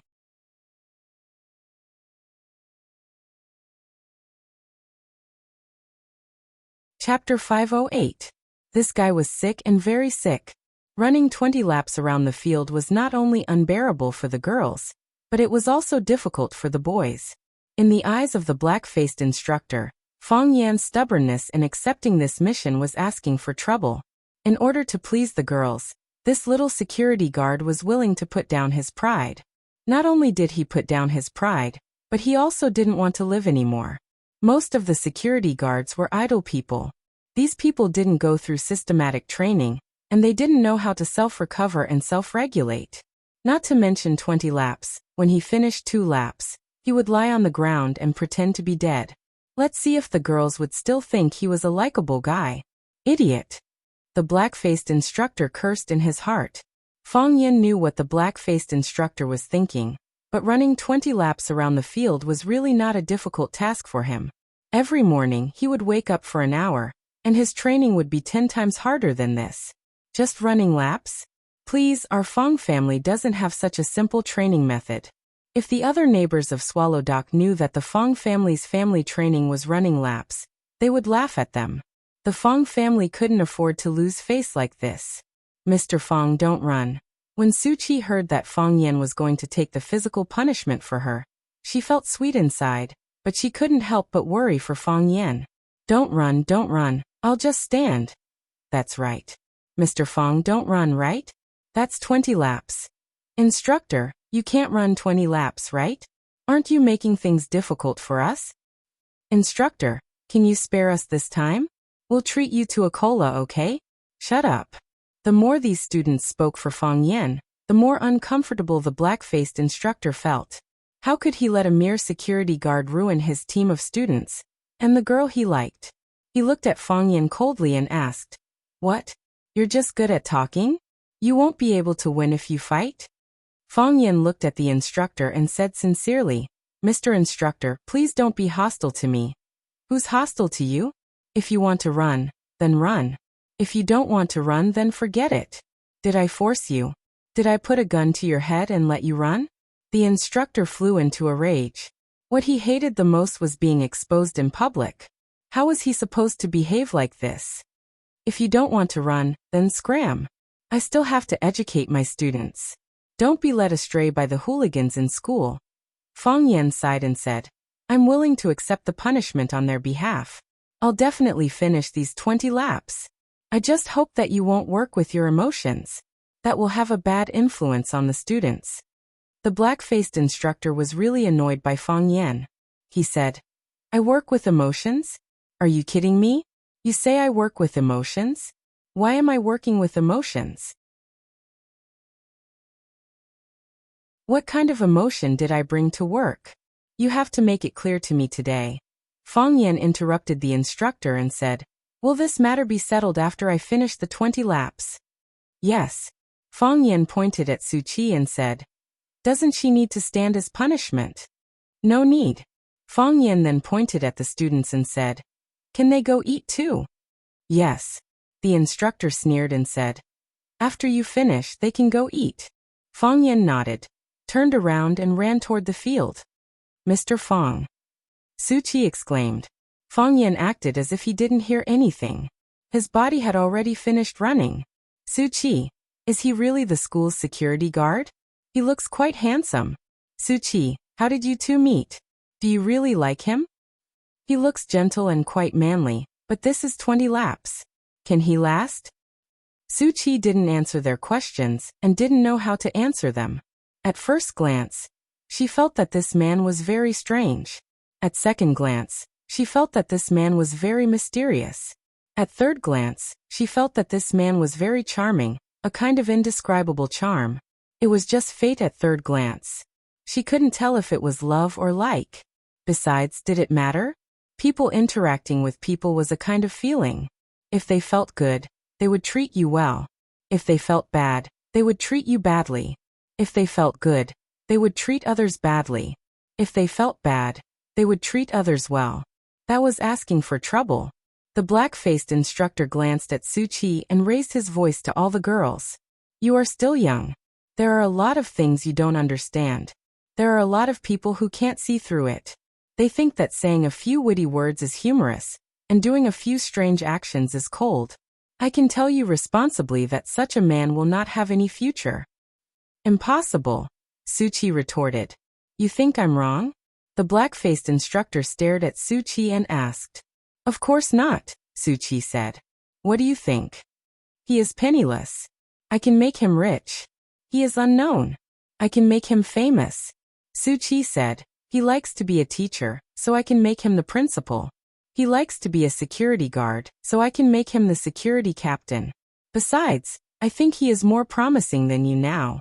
"Su Qi, how can you talk to the instructor like this?" Su Qi glanced at the instructor coldly and said, Instructor, do you have to be like this? Teacher Fang Yin just didn't wear the security uniform issued by the school. Even the school didn't say anything to him. But you put one hat after another on him. Think about it carefully. How many times has Mr. Fang apologized to you because of this? You are aggressive, and Mr. Fang keeps giving in. You are not considerate, and Mr. Fang has to compromise. Why did he do that? It's because he doesn't want to have a conflict with you in front of the students. He wants to protect your dignity, and he wants to protect his own dignity. He doesn't want to let the school lose face and let us students see it as a joke. Do you really think that Teacher Fang Yin is afraid of you? Why is he afraid of you? Is he afraid of your fist or is he afraid of your power? When you compare with him, it's clear who is better. You still have the nerve to say that he won't be successful in the future? Maybe he's afraid that I'll beat him up. The black-faced instructor sneered and said, "This kind of glib-tongued sissy doesn't have any manliness at all. We soldiers hate this kind of man the most. Fortunately, he didn't provoke me just now. Otherwise, I'd have slapped him. What a great prestige." Su Qi sneered. "The school invited us to come here to train your physique and cultivate your brave heart. Is this brave heart? Is it bullying people with martial arts? Hee, if a soldier doesn't have some martial arts, what kind of soldier can he be?" The smile on the black-faced instructor's face froze because he found that Fang Yin actually rushed past him. In other words, while he was talking to Su Qi, Fang Yin had already finished a lap of the field. How is this possible? The black-faced instructor stared at the students and asked, "Did he cheat?" "No." The girls answered in unison. On the emotional scale, they were completely on Fang Yan's side. Even if Fang Yan really cheated, they wouldn't expose him. Besides, Fang Yan really didn't cheat. He really finished a lap. The black-faced instructor sneered and didn't say anything. He was ready to personally watch Fang Yan, watch his back, and watch every step he took. There were still 19 laps left. He didn't believe that he could finish all of them. Without waiting too long, Fang Yan ran past them again. "Mr. Fang, you can do it." "Mr. Fang, good job, moi." "Mr. Fang, you are so handsome." The girls all cheered for Fang Yan. Su Qi was silent. She was still worried that he couldn't finish the race. Soon, Fang Yan ran past them again. The 4th lap. The 5th lap. The 6th lap. After more than 10 laps, Fang Yan still looked like nothing had happened. His speed didn't decrease, his breathing wasn't out of breath, his footsteps were still light, and his running figure was still so handsome. His face was relaxed, and there was no sign of fatigue on his face. There wasn't even a drop of sweat. This didn't make sense. If he hadn't seen it with his own eyes, the black-faced instructor would have said that Fang Yan had cheated. Even if he had run these 20 laps, he would have been exhausted by now. Even if he managed to persist, it would be impossible for him to have the same speed as the first lap. Such a good life form. Is this guy a monster? Because Fang Yan suddenly ran laps, not only the girls here were paying attention, but the boys on the field were also paying attention. The boys thought it was a little strange at first, but after Fang Yan ran more than 10 laps, they began to get excited. It was as if they were the ones who ran this kind of result. "Hey bro, good job. Bro, how many laps have you run? Are you tired? Bro, which class are you from? What's your name?" The black-faced instructor's comrades came over. They pointed at Fang Yan and looked at the black-faced instructor curiously, asking, "Your student? He's a good seedling." "How could he be his student? Didn't you see that all the soldiers he brought are female? But that kid is really fierce. He ran more than 10 laps without his face turning red. Even we wouldn't be as strong as him, right? What's his background? Is he from the instructor's brigade? There are monsters like that over there, but they didn't send anyone over this time." The black-faced instructor looked at his teammates who were so excited that they wanted to drag Fang Yan to become sworn brothers. He said with a gloomy face, "Rosefinch Secondary School Security."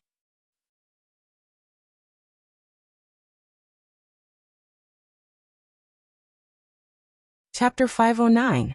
When Fang Yan finished the 20th lap, the students applauded loudly. It was the applause of all 16 military training squads in the training field, which was a bit loud. Before Fang Yin reached the black-faced instructor, the girls cheered excitedly. At their age, they liked heroic novels or romantic things the most. In order to protect them, Fang Yin went through mountains of knives and seas of fire, and finally killed the devil in the castle. Yes, the black-faced instructor was the devil who imprisoned the princess. Mr. Fang, Mr. Fang, Mr. Fang. Fang Yin waved his hand at them, walked in front of the black-faced instructor, and said, "Instructor, I have finished the 20 laps. Don't make it difficult for the students. They are a group of children who haven't grown up yet." The girls immediately turned against him. They all shouted, "We are not children, we are already adults. How can we be children?" The black-faced instructor stared at Fang Yin unkindly. But there was no more condescension. Before the black-faced instructor said anything, his group of comrades surrounded him. "Brother, you are amazing. What's your name? Did you come from the army before?" "I am Li Meng, come shake my hand.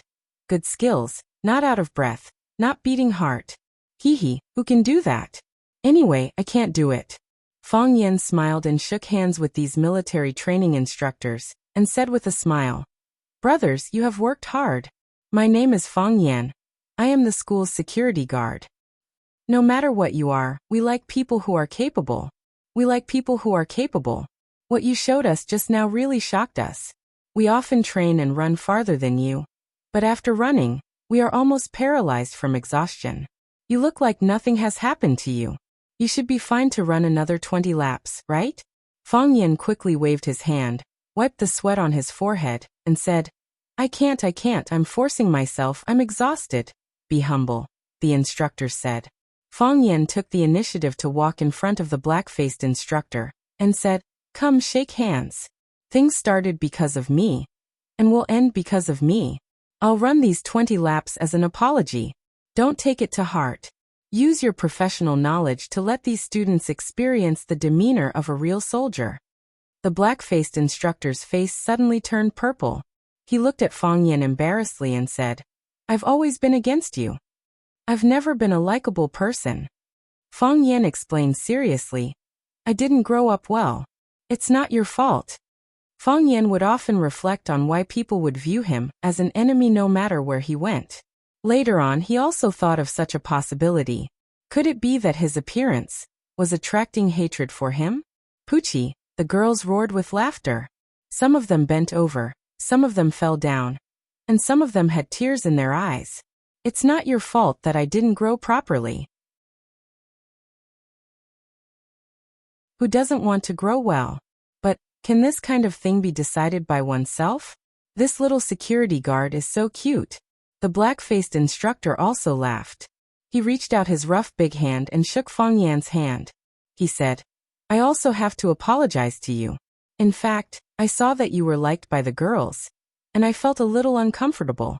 I've been with them for a few days, and I care about them every day, but I've never seen them treat me like this." The black-faced instructor secretly glanced at Su Qi, and then quickly moved his eyes away. He said, "I'm a little narrow-minded, so I wanted to find trouble with you and put you in your place. I didn't expect you to be so powerful. I asked you to run 20 laps, but you didn't scare me. Instead, you put me in my place. My words were a little vulgar. Don't take it to heart. I'm used to speaking like this in the army, and I haven't changed this bad habit outside. We understand each other." Fang Yin said with a smile, "I don't like to wear the security uniform, so I haven't changed it until now." Fang Yin waved to the students and said, "Students, goodbye." "Goodbye, Mr. Fang." The students warmly said goodbye to Fang Yin. There were also people who said that they would go to the security office to find Fang Yin and invite him to eat pickled fish at the school gate. Fang Yin smiled and turned to the security booth at the school gate. The black-faced instructor looked at Fang Yin walking away. Then he turned to the students he led and said, "I take back what I said just now. Teacher Fang Yin. He is a very good man, and a very unyielding security guard. I believe that such a person, no matter what position he is in, he will make impressive achievements. Even if he is just a security guard now, but he is not an ordinary security guard." The girls applauded enthusiastically, as if the person the black-faced instructor praised was their brother. The black-faced instructor's heart was sour, and he thought, "This kid is really a monster." He only came for a short while, and he already won the hearts of dozens of girls. If I let him stay a little longer, I'm afraid that all the girls on the training ground will become his personal army, right? When Fang Yan returned to the security booth, Baldy asked, "What happened with the noise on the field? Are those freshmen okay?" "They're okay," Fang Yan said with a smile. "It's good that they're okay. I was afraid that the students and the instructor would not get along and cause trouble. It could also be that the instructor and the security guard don't get along," Fang Yan said with a smile. The bell rang, and Fang Yan said to Baldy, "I still have something to do, so I'll leave first." After that, Fang Yan walked toward the school's parking lot. Baldy was full of doubts. In the past, Fang Yan would wait until all the students left before he would get off work with them. Today he left in a hurry. Did something happen at home? Fang Yan's matter was Lu Chaoga's matter, and Lu Chaoga's matter was Baldy's matter. Thinking that something might have happened to Lu Chaoga, Baldy's mood became a little anxious. Lu Chaoga was his benefactor. If it wasn't for Lu Chaoga's acquisition of Rosefinch, Baldy would not be able to take up the prestigious position of the security director of Rosefinch Secondary, even if he had to endure for another 20 years until all the remaining hair on his head fell off. How many people stared at the chair under his butt? If it wasn't for Lu Chaoga's protection, would he be able to hold it? One must know how to repay kindness, but Baldy never knew how to repay kindness. Soon the mystery was revealed. The bell that signaled the end of class was still echoing in a corner of the campus. A group of girls in green military uniforms with military training caps in their hands sprinted toward the small security booth at the school gate like ferocious tigers. Looking at them running toward him, Baldy suddenly thought of a song. The tigers on the mountain don't eat people, and they look quite cute. Whoosh. Those female tigers surrounded the security booth tightly, and the people at the back were still desperately squeezing to the front.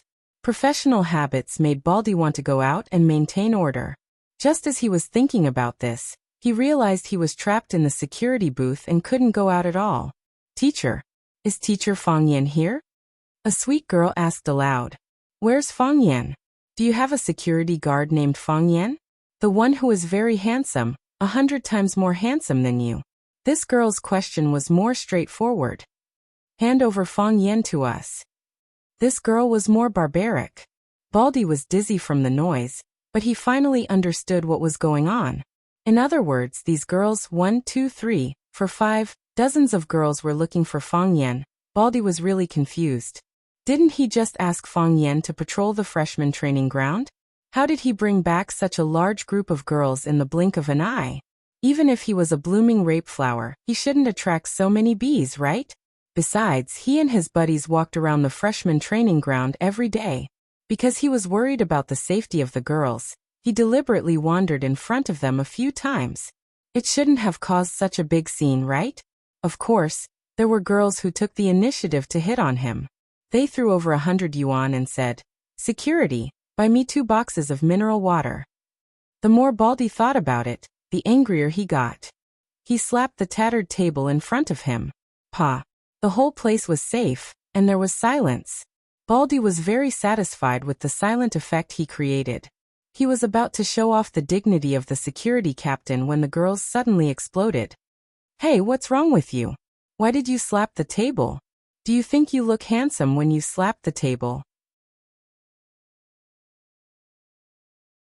"Ugly freak. You scared me. Give me back our teacher Fang Yan." Baldy finally found a chance to speak and shouted, "Fang Yan is home. He already got off work early and went home. Teacher, can you give me Teacher Fang Yan's phone number?" A beautiful little girl blinked her big, starry eyes at the Baldy. Anyone who saw this little ant would think that she was really cute. Baldy's face turned red. Someone actually called him teacher? Didn't they all call him Baldy? Moreover, this little girl was really pitiful. Baldy was dizzy.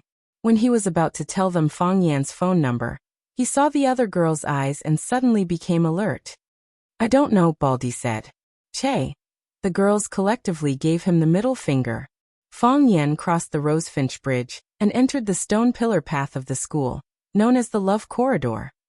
When he was about to go to the parking lot to get his car, An abrupt voice suddenly rang in his ear. Ba. Benefactor, you are in a hurry. Where are you going? Tomorrow is autumn and the weather is great. If you don't mind, how about we have a chat? Fang Yan was slightly shocked and began to look for the source of the voice.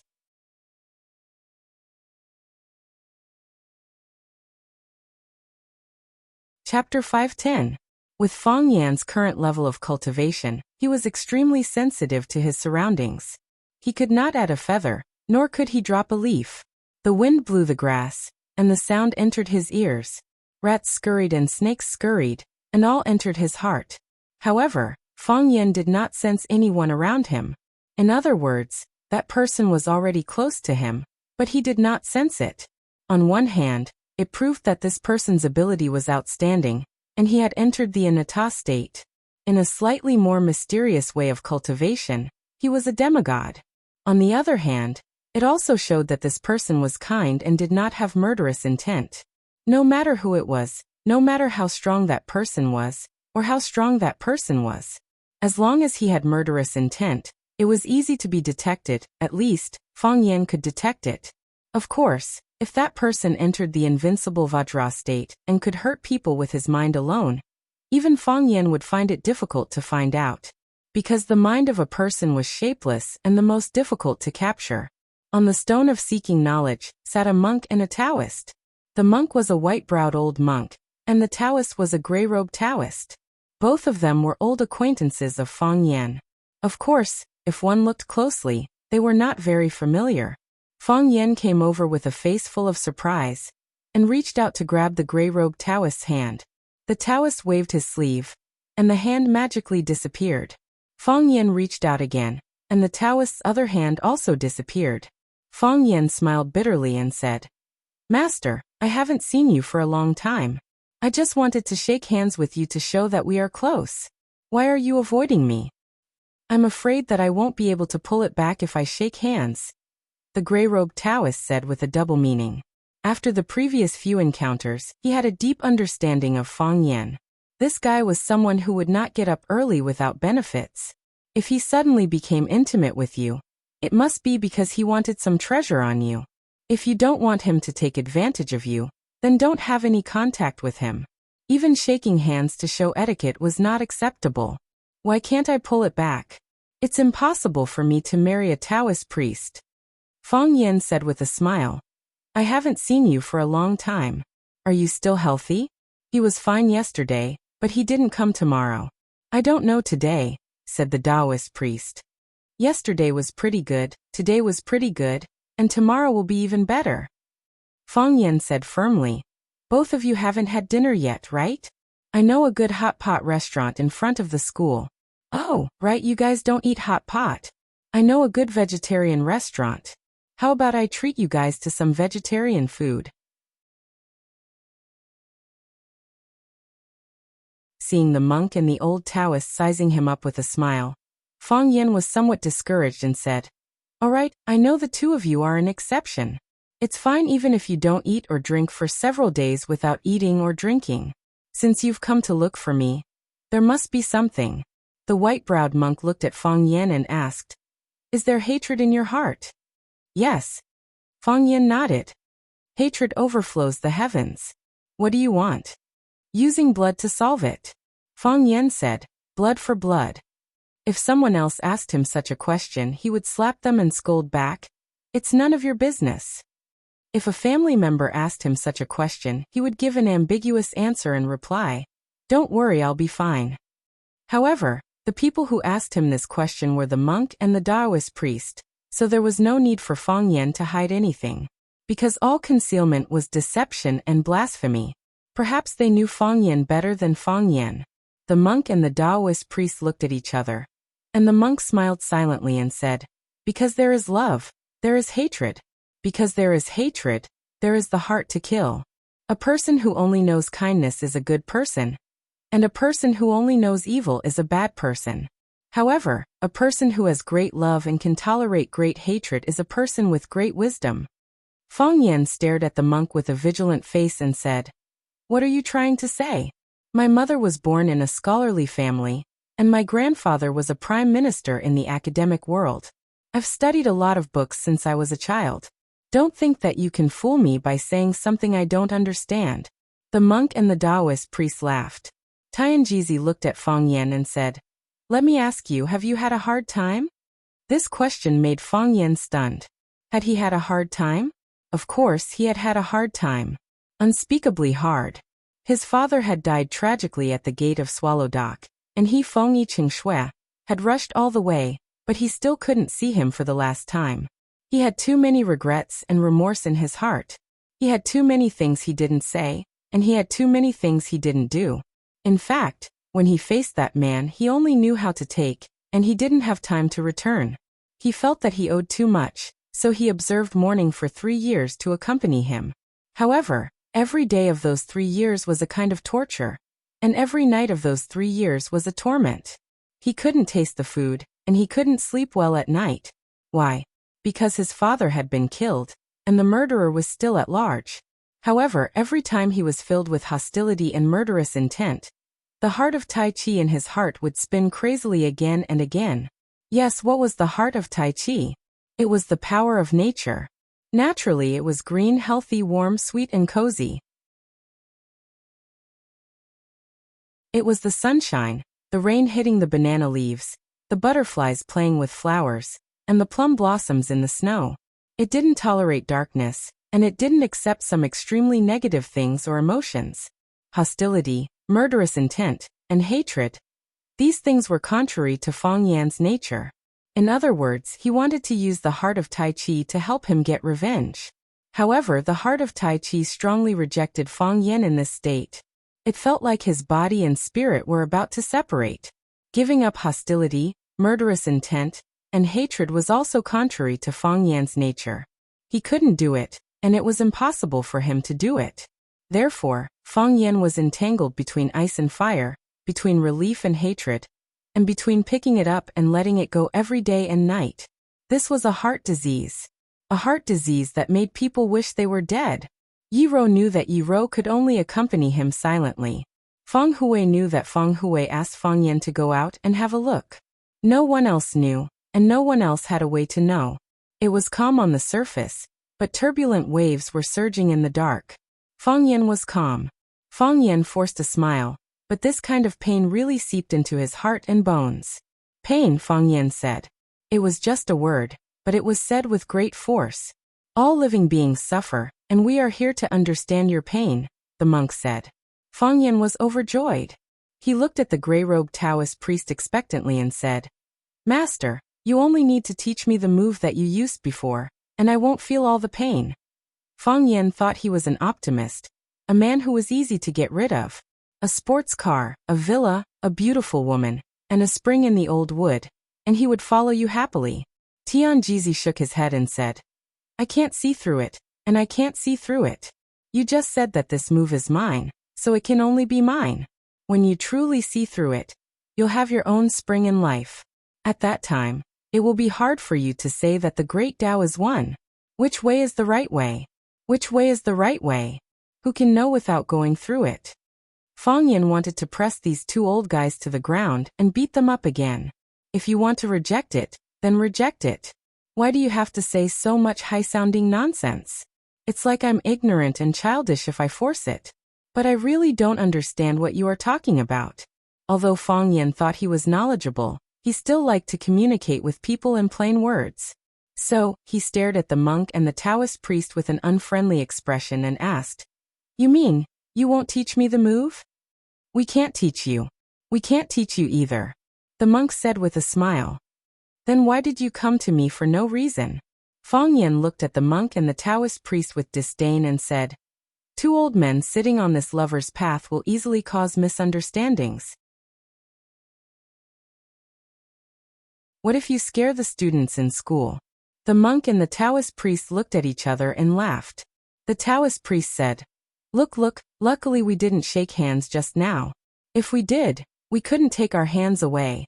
The monk had a gentle smile on his face, giving off an amiable aura. He looked at Fang Yan with eyes full of wisdom and said, "The heart of killing is also a heart. Everything in the world is a training for the heart and self. Fang Yan, throw away the burden and stride forward. This is just a small world. You will enter the real big world and achieve great freedom. What is a big world? Fang Yin asked. He remembered that many years ago, there was a nightclub in Shanghai called the Big World Nightclub. He didn't know if it had closed down or not. The monk smiled and said, "There will be a day to knock on the door, and there will be a person to open it. We can't rush it." Fang Yin was really anxious, he said. "Don't be so mysterious, always talking about the big principles of right and wrong. Just tell me the truth. Just one sentence will do. What do you want to say to me? If you don't say a clear sentence, people will say we are babbling." The monk glanced at the Taoist priest, and the Taoist priest looked at Fang Yin and said, "I have already obtained 2 of the 3 jewel hearts. The day to knock on the door is not far." 3 jewel hearts? Fang Yin was stunned for a moment. He felt that this was a new and familiar term. After thinking for a long time, he finally understood that this was what the divine Jizi said to him in the park. Which 3 jewel hearts? The heart of bravery? The heart of killing? The heart of justice? Fang Yin grinned and said, "Master, you said I have already obtained 2 of the 3 jewel hearts. Do you mean I already have the heart of justice and the heart of killing?" "Correct." The divine Jizi nodded. "The heart of Tai Chi is the heart of justice. Those who are not righteous cannot have the heart of Tai Chi. Blood for blood is the heart of killing. Then you think I'm not brave enough?" Fang Yin was anxious. "How could I not be brave enough? Tell me, is there anything in this world that I don't dare to do? Heaven knows, earth knows, we don't know." The monk laughed and said, "You're on your own now." Having said that, the monk and the Taoist priest stood up and walked out of the school. "Hey!" Fang Yin shouted. "Where are you going? I'll drive you."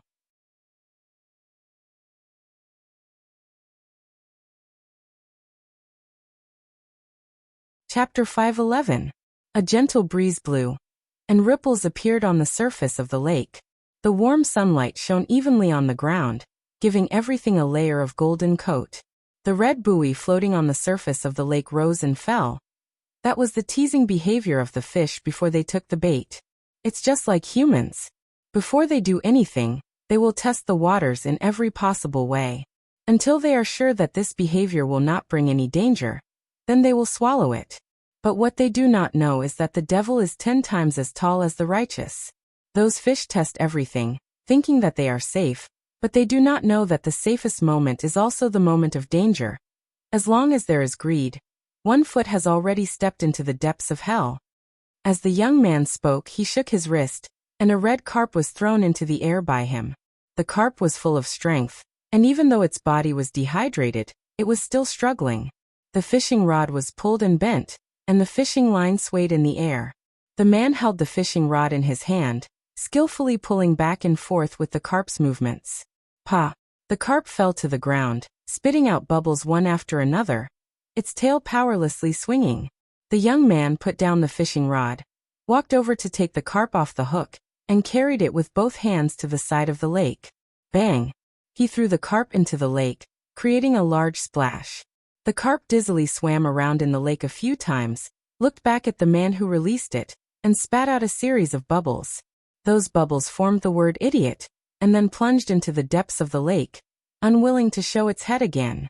The carp that has bitten the bait has lost its spiritual energy, and will never have the chance to leap over the dragon gate again. The old man holding the rod said warmly. The old man was wearing a black robe and a bamboo hat, and his bare feet stepped on the mud. His trousers were half rolled up, and his calves were covered in mud. He looked like a wild villager who farmed and gathered firewood. The brim of the hat was lowered, and his appearance could not be seen clearly. His entire upper body was hidden in the shadow of the bamboo hat. The young man chuckled and said, "There are millions of carps in the river, but how many have the chance to leap over the dragon gate? Most of them were ordinary people with mediocre aptitudes. For thousands of years, there were only 2 or 3 that managed to ascend to become dragons. The rest had all become delicacies on the human dining table. That's it. The first is fate, the second is fate, and the third is geomancy. The first is fate, the second is good fortune, and the third is whether the place where the ancestral grave is buried hides wind and chi. I'm not afraid of the millions of mortal bodies.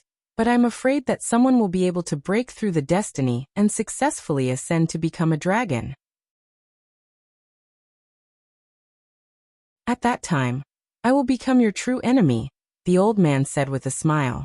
There was a hint of warning in his words. Master, do you think Fang Yan is the carp that has the opportunity to make the great leap? The young man said with a smile.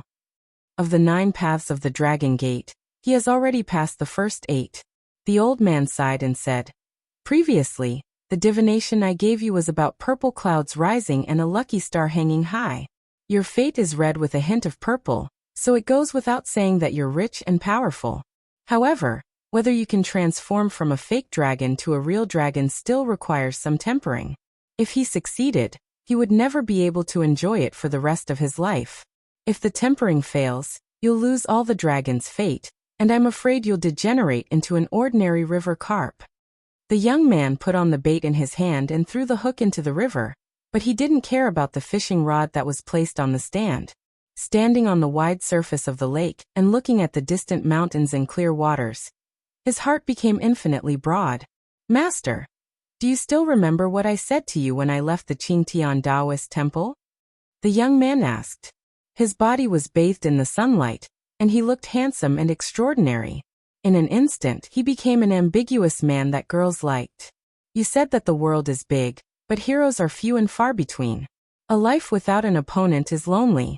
It's better to live alone in the mountains and seek Taoism. That's right. A famous general is like a beautiful woman. Without a beautiful woman, there's no need for love. Without a famous general as an opponent, it's better to live in seclusion in the mountains and seek Taoism. Who knows, I might be able to find a few opponents among the deities and have a good fight. The man's heroic spirit reached the clouds, and his voice was powerful. If it's just a Fang Yan, then life is too lonely. If it's just the current Fang Yan, then life is too boring. I look forward to Fang Yan's growth. I look forward to his ascension. The man's eyes were glowing with excitement. Let me live crazily, or let me die happily. But the process cannot be mediocre. What a madman, the old man sighed. Fang Yan mourned for 3 years at Swallow Dock, and also pulled the world's attention away from Flower City for 3 years. Lu Chaoga is also an extraordinary woman. In 3 short years, she helped him build a large commercial kingdom. Gu Zhonglan, Hatong Willow, these young talents are all in his hands. With the help of Du Qing and other heroes of the underworld, his momentum has been set.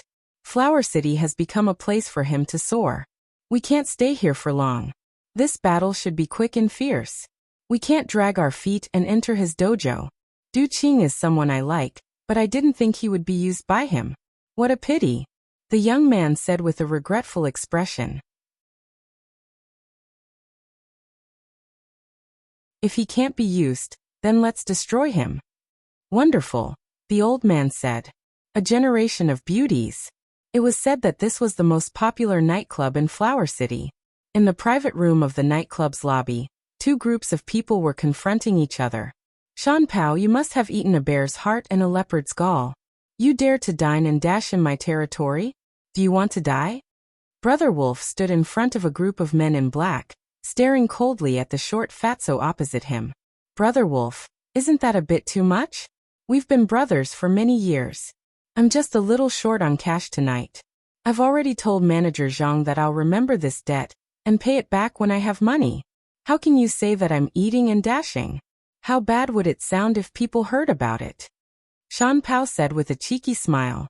He didn't take Brother Wolf's threat to heart. Brother Wolf stared at Shan Pao with a gloomy look and said, What? Want to go back on my word? Shan Pao, aren't you afraid of drowning? You know that I have a big shot behind me. If you don't know what's good for you, don't blame me for not warning you in advance. Think about your own weight before you speak. Don't think that you're invincible just because you have a few pounds of fat. I'm afraid you won't be able to decide how you die. Io, Brother Wolf. Aren't you threatening your brother? I know. Who is your brother Wolf? He's the #1 dog under Master Qing. Oh, you're not really the #1 dog. Master Qing has 3 guardians and 8 Vajras. It's said that there's also a mysterious thug called Master 13, a godly person who can sit on the same level as Master Qing. Brother Wolf, count yourself. How many big shots are there above you? Can you even finish hugging Buddha's legs? So Shan Pao isn't going to pay? Brother Wolf, I've just explained. I really don't have money. Why don't Brother Wolf help me sleep tonight? I owe Brother Wolf a favor. If there's a chance in the future, I'll treat Brother Wolf to a drink. What do you think? Shan Pao said with a smile, as if he was a dead pig that was not afraid of boiling water. Shan Pao, you're forcing me. Brother Wolf, I'll force you tonight. What can you do to me? The smile on Shan Pao's face gradually faded. He stared at Brother Wolf fiercely and said, I'm not going to pay. I'm eating a free meal from your beautiful woman. I'm playing with your girl, and not paying. What can you do to me? Brother Wolf waved his hand and rushed towards Shan Pao. The men in black behind Brother Wolf had long been ready. After receiving Brother Wolf's order to attack, they pounced on the earth cannon opposite them. Brothers, go! Shan Pao roared. His short legs kicked the ground, and he jumped up like a cannon. He clenched his fist and punched towards Brother Wolf. At the coastal port. What? Are you Qingheng bullying us? We're unloading our own goods. Why should we listen to your orders? Why should we pay for you? Who do you think you are? Wang Dafa, don't lie through your teeth. Are you the owner of these goods? Why don't you show us some proof? We Qingheng do business for the public and private. These goods were entrusted to us by the customers. We have to look after them. If you unload them, how are we going to answer to the customers? I said we're the owner of these goods. We are the owner of these goods. You want proof? Okay, brothers. Who knows how to write? Write a note and burn it for them. Let them read the words on it in the afterlife. Destroy them for me. Brothers, F*CK them. At the bus stop. Thief. Catch the thief. A girl who looked like a student screamed. An ordinary-looking man was holding a mobile phone in his hand. He was running frantically through the crowd. Bang! His head smashed into a sturdy wall, and his body retreated several steps before he fell to the ground on his butt. He raised his head and looked over. It wasn't a wall, but a tall man in sportswear. The man stared at him fiercely and scolded. Are you blind? Don't you know what this place is? All the shops here are our tenants. You dare to come here and cheat people. Believe it or not, I will break your legs. I really don't believe it. The thief smiled triumphantly. He suddenly opened his mouth and roared. Help, help, the hooligan is hitting people. Help! They're here, they're here. A group of men in black came from all directions and pounced on the tall man in the sports attire. The man in sportswear was stunned for a moment. Then he waved his fists to welcome the storm-like attacks. In five-star hotel lobbies, at bus stops, at tourist attractions, and in shopping malls, this kind of thing kept happening.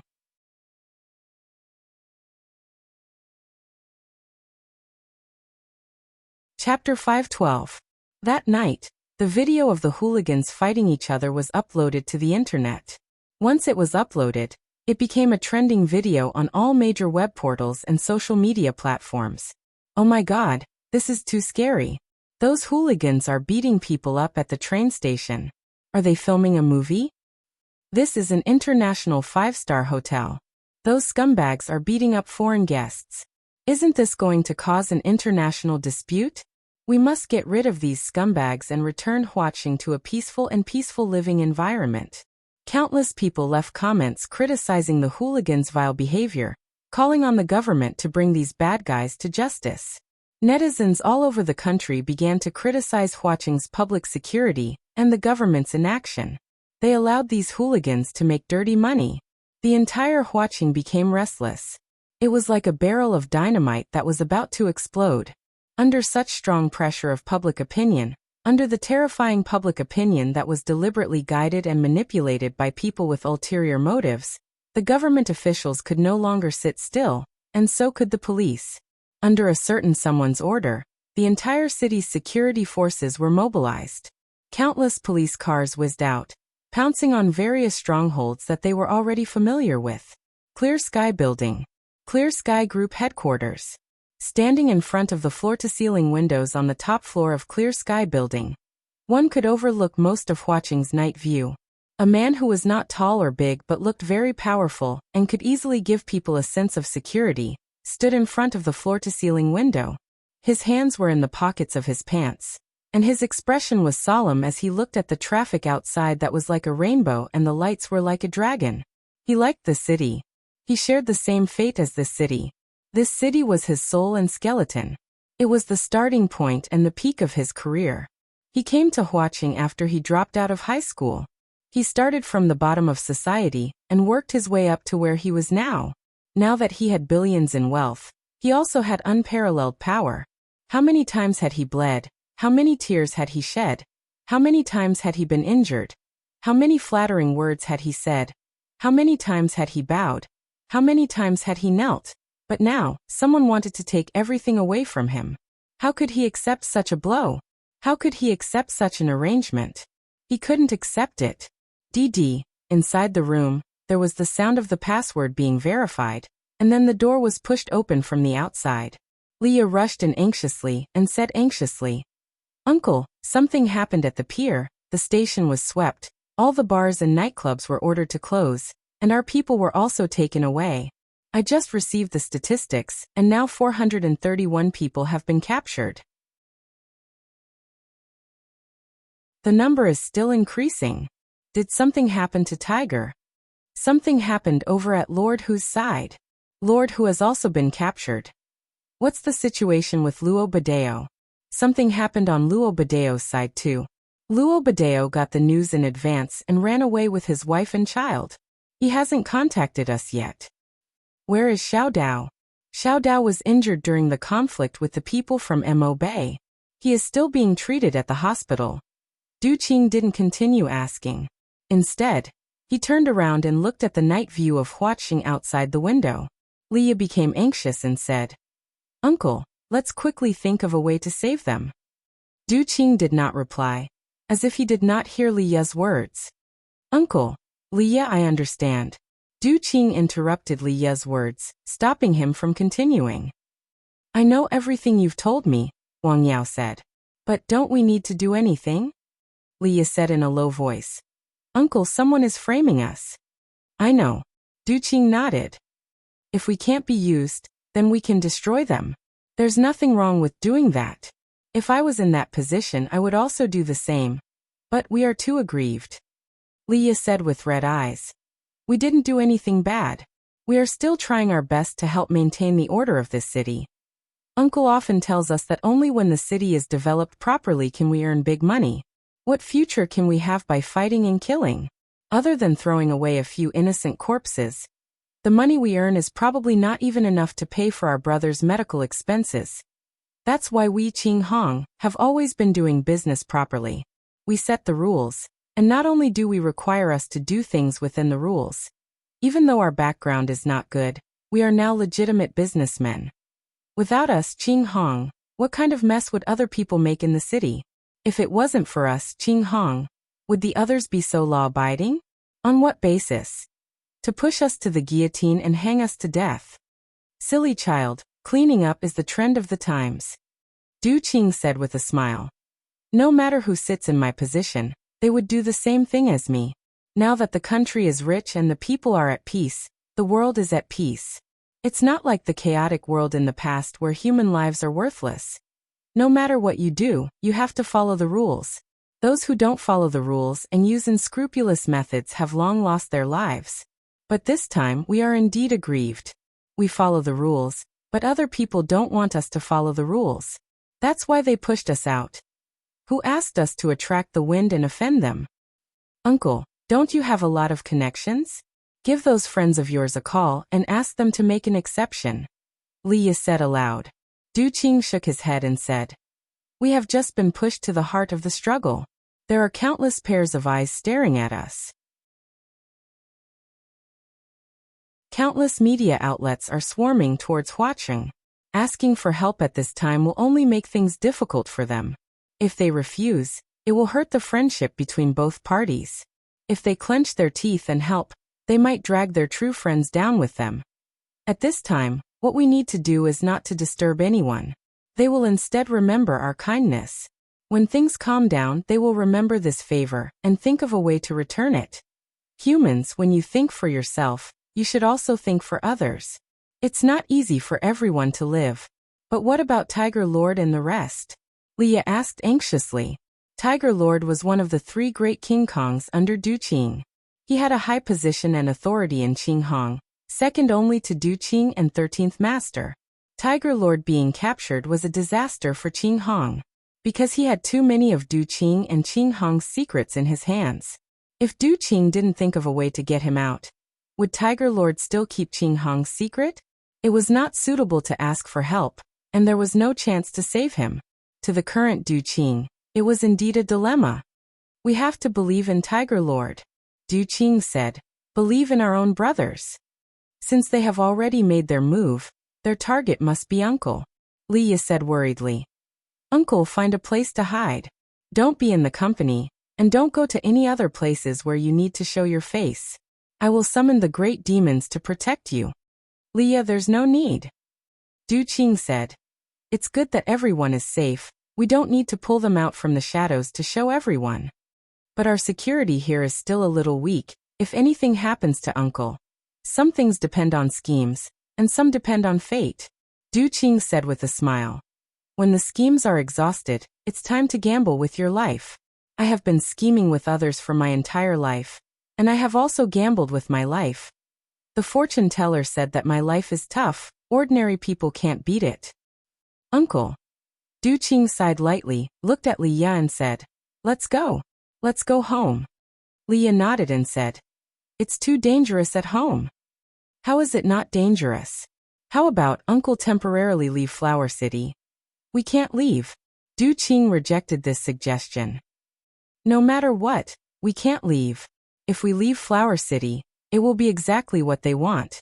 We will no longer have any chance to turn the tables. I will go back with Uncle. Leah said. Du Qing smiled, walked to the door, put on his jacket, and walked outside. Leah followed closely behind, afraid that something might happen to Uncle.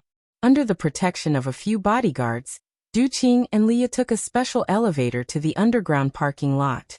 For safety reasons, there was a garage under the clear sky building that was completely isolated from the other areas.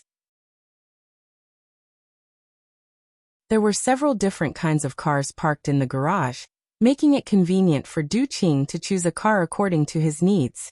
Just as they walked to the entrance of the garage, they saw a tall man sitting on the roof of a white Volkswagen. Leah's eyes turned cold, quickly ran in front of Du Qing, stared closely at the man in black and shouted, Great Demon, why are you here? Clang! The Great Demon jumped down from the roof, grinned sinisterly and said, Master Qing is in trouble. I am here to protect Master Qing. Great Demon, have you forgotten the rules?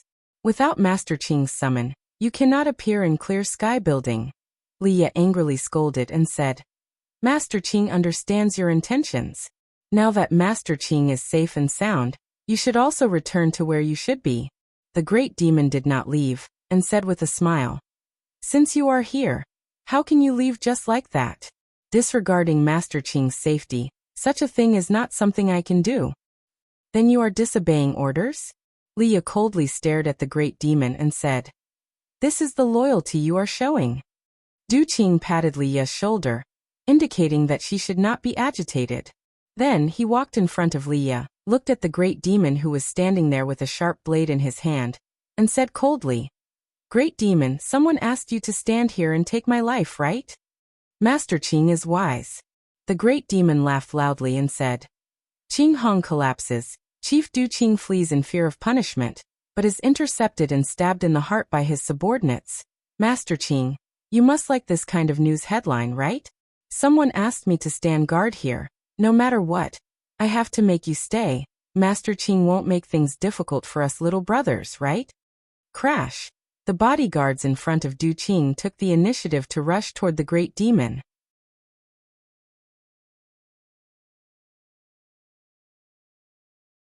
Chapter 513. You're courting death. The Great Demon slightly bent his body and charged towards the bodyguards in black. The first man in black approached and swung his fist towards the Great Demon's face. The Great Demon leapt up and used the dagger in his hand to cut open the man's neck. The second man in black arrived. The great demon coincidentally dropped down and stomped on the man's chest. The man in black fell to the ground and blocked the charging figures of the others. The man in black who had his throat slit knelt on the ground and held his neck, unable to say a word. Blood dyed the black floor red. This bloody purge had finally begun. The dagger in the great demon's hand was stained with blood. He stuck out his tongue and lightly licked the blade, then sucked the blood into his mouth and said excitedly, "The blood of my own brothers tastes so different." "You're a traitor." "Not our brothers," Leah said with a cold voice. She wanted to stand in front of Du Qing again, but was stopped by him. "Traitor?" The great demon sneered. He looked at Du Qing evilly and said, "Master Qing, she said I'm a traitor. Do you think she's right?" Du Qing's expression was calm, but his voice was cold and contained a hint of killing intent. He said, "Everyone has their own independent choice. I can't say much. However, words that have been spoken are like water that has been spilled. Once you step forward, you won't have a chance to regret it. Since you've chosen to be so ruthless, I hope you won't regret your choice in the future." "I've chosen to be so ruthless?" The great demon laughed loudly. He stared at Du Qing fiercely and asked, "Master Qing, you said I've chosen to be so ruthless. I really want to know, who was the one who chose to be so ruthless? Lord Tiger has been caught by the cops, and the brothers have been scattered. Lord Green, my respected Lord Green, my most beloved young man, as the leader of Green and Red, shouldn't you stand up and save your brothers at this time? Where are you planning to go?" "How do you know Uncle isn't planning to save them?" Leah retorted bluntly and said, "Uncle has his own considerations. What does a simple-minded guy like you know? Great demon, get out of my way. I've already sent an alarm upstairs. When they come down, you'll be dead. Leah, you don't have to use this little trick anymore.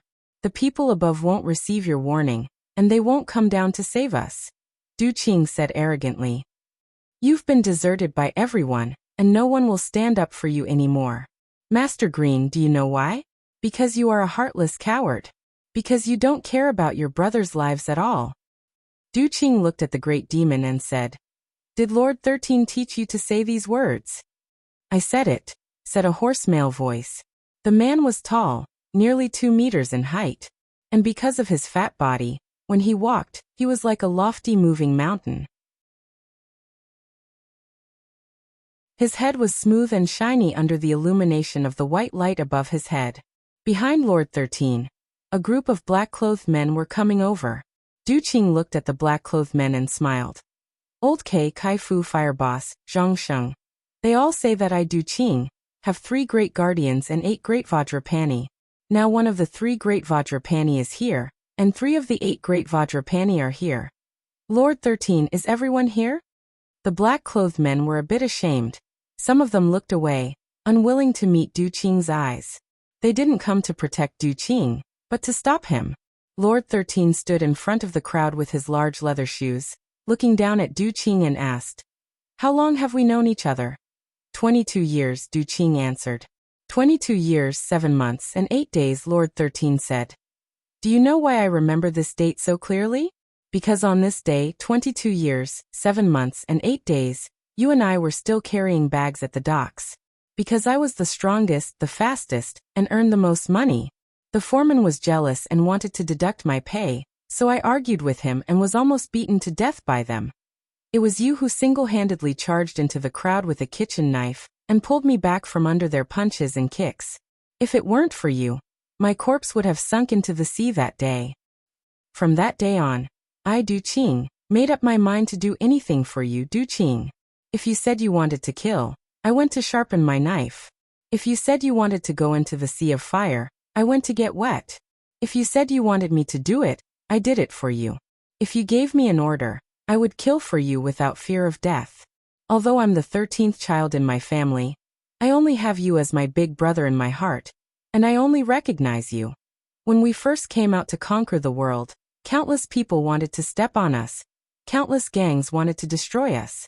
We killed our way through, prayed to Buddha, and finally sought refuge under Li Xiyuan, the leader of Qing Hong.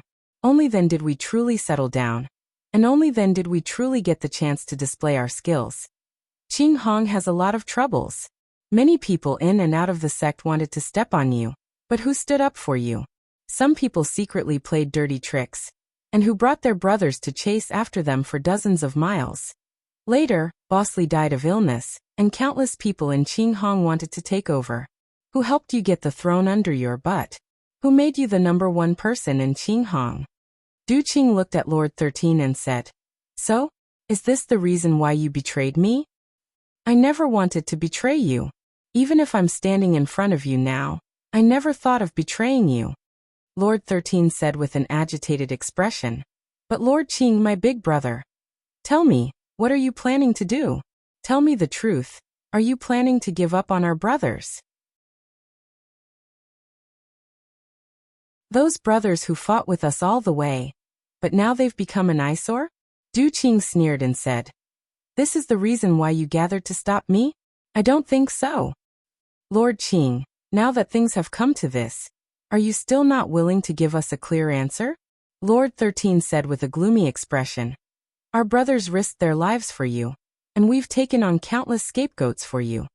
We just want justice. We just want to ask for an explanation. Did you think that our brothers were an eyesore, so you casually got rid of them?" Du Qing sighed and said, "Old 13, it's been so many years, but you've never been good at scheming. You're a valiant general, and no one in Qinghong is your match. Fighting and killing are your forte, so why do you have to sacrifice your forte?" Du Qing looked at the Qinghong subordinates standing behind Lord 13 and said, "Everything happened too suddenly, and it hasn't even been 5 hours since it started. My brothers, in such a short time, you've already gathered to rebel against me. And the reason for your betrayal is that I want to give up on my brothers. What I want to know is, who told you that I want to give up on you? Who told you that I'm not going to save them?" Du Qing said angrily, and his aura was extremely imposing. Everyone's eyes avoided his gaze. If you want to incriminate someone, there's always a reason. It's just that someone offered a good price, and you guys want to make your betrayal seem more justified. We're all brothers, so there's no need for this kind of hypocrisy, right? We've all been in the same boat for so many years, so who doesn't know each other? Looks like Master Qing isn't willing to give everyone an explanation. It's no longer important whether I give you an explanation or not. No matter what I say or do, you guys won't believe me now. Du Qing sneered. Now is the time for you to give the people behind you an explanation, isn't it? Master Qing, then please forgive us for being rude. Lord 13 waved his hand, and the men in black behind him pushed forward step by step, forcing Du Qing and Liya into the parking lot. There was no space for them to move or retreat. "Don't worry, we'll definitely give Master Qing some face.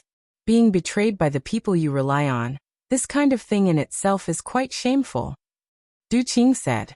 Du Qing clapped his hands, and the brick wall behind him was pushed to the ground with a rumble. A large circular hole suddenly appeared on the wall between this independent parking lot and the big parking lot. It was a hole that had been opened before. Whoosh! Countless men in black rushed out from the hole, and with sharp weapons in their hands, they pressed in the direction of Lord 13 and the others. They lined up in front of Du Qing and the others, and glared at Lord 13 and the others. The blades in their hands flashed with a frightening cold light. "It's Brother DeChao and the others. Green Wolf. Isn't he in the hospital? And Xiao Dao. He's also back." Deep in the crowd, Du Qing's tired voice sounded. "Brothers killing each other is the most tragic thing in the world. There's no winner in this battle, and when we're facing each other, we're already the losers. The conspirators are hateful, but the greedy ones are equally unforgivable. Since you've chosen to take this step, your brotherhood has been lost, and you've all become Qinghong's traitors. Then let this end here." Du Qing's voice disappeared, and the rows of men in black in front of him began to charge forward. Very quickly, the two sides began to fight. Liya had been protected by Du Qing, and when she saw the two sides fighting fiercely, she looked at Du Qing with a face full of shock and said, "Uncle, you already knew that Lord 13 and the others would betray you?" "I didn't know," Du Qing said. "I only guessed. The outside world is in chaos, and there will naturally be all kinds of hidden dangers. It's just like how you only have a cold, but when your body is weak, every kind of germ in the air will become your enemy." Leah understood what Duqing meant. When Flower City suddenly had so many bad things that were closely related to Qing Hong, he already had a sense of danger. The most powerful people around him were also the people who were most likely to betray him. Thus, he made some preparations for this. And these preparations happened to save their lives. What happened to the brotherly bond? What happened to their mutual trust? You're tuning in to the Li Mei's Wuxia Whispers YouTube channel. We're so grateful for your support, and don't forget to subscribe to join us on this incredible journey through captivating stories. Your generosity through donations truly makes a world of difference, as it's the primary source of revenue that allows me to expand and enhance this channel for you. Thank you from the bottom of my heart for being a part of this adventure.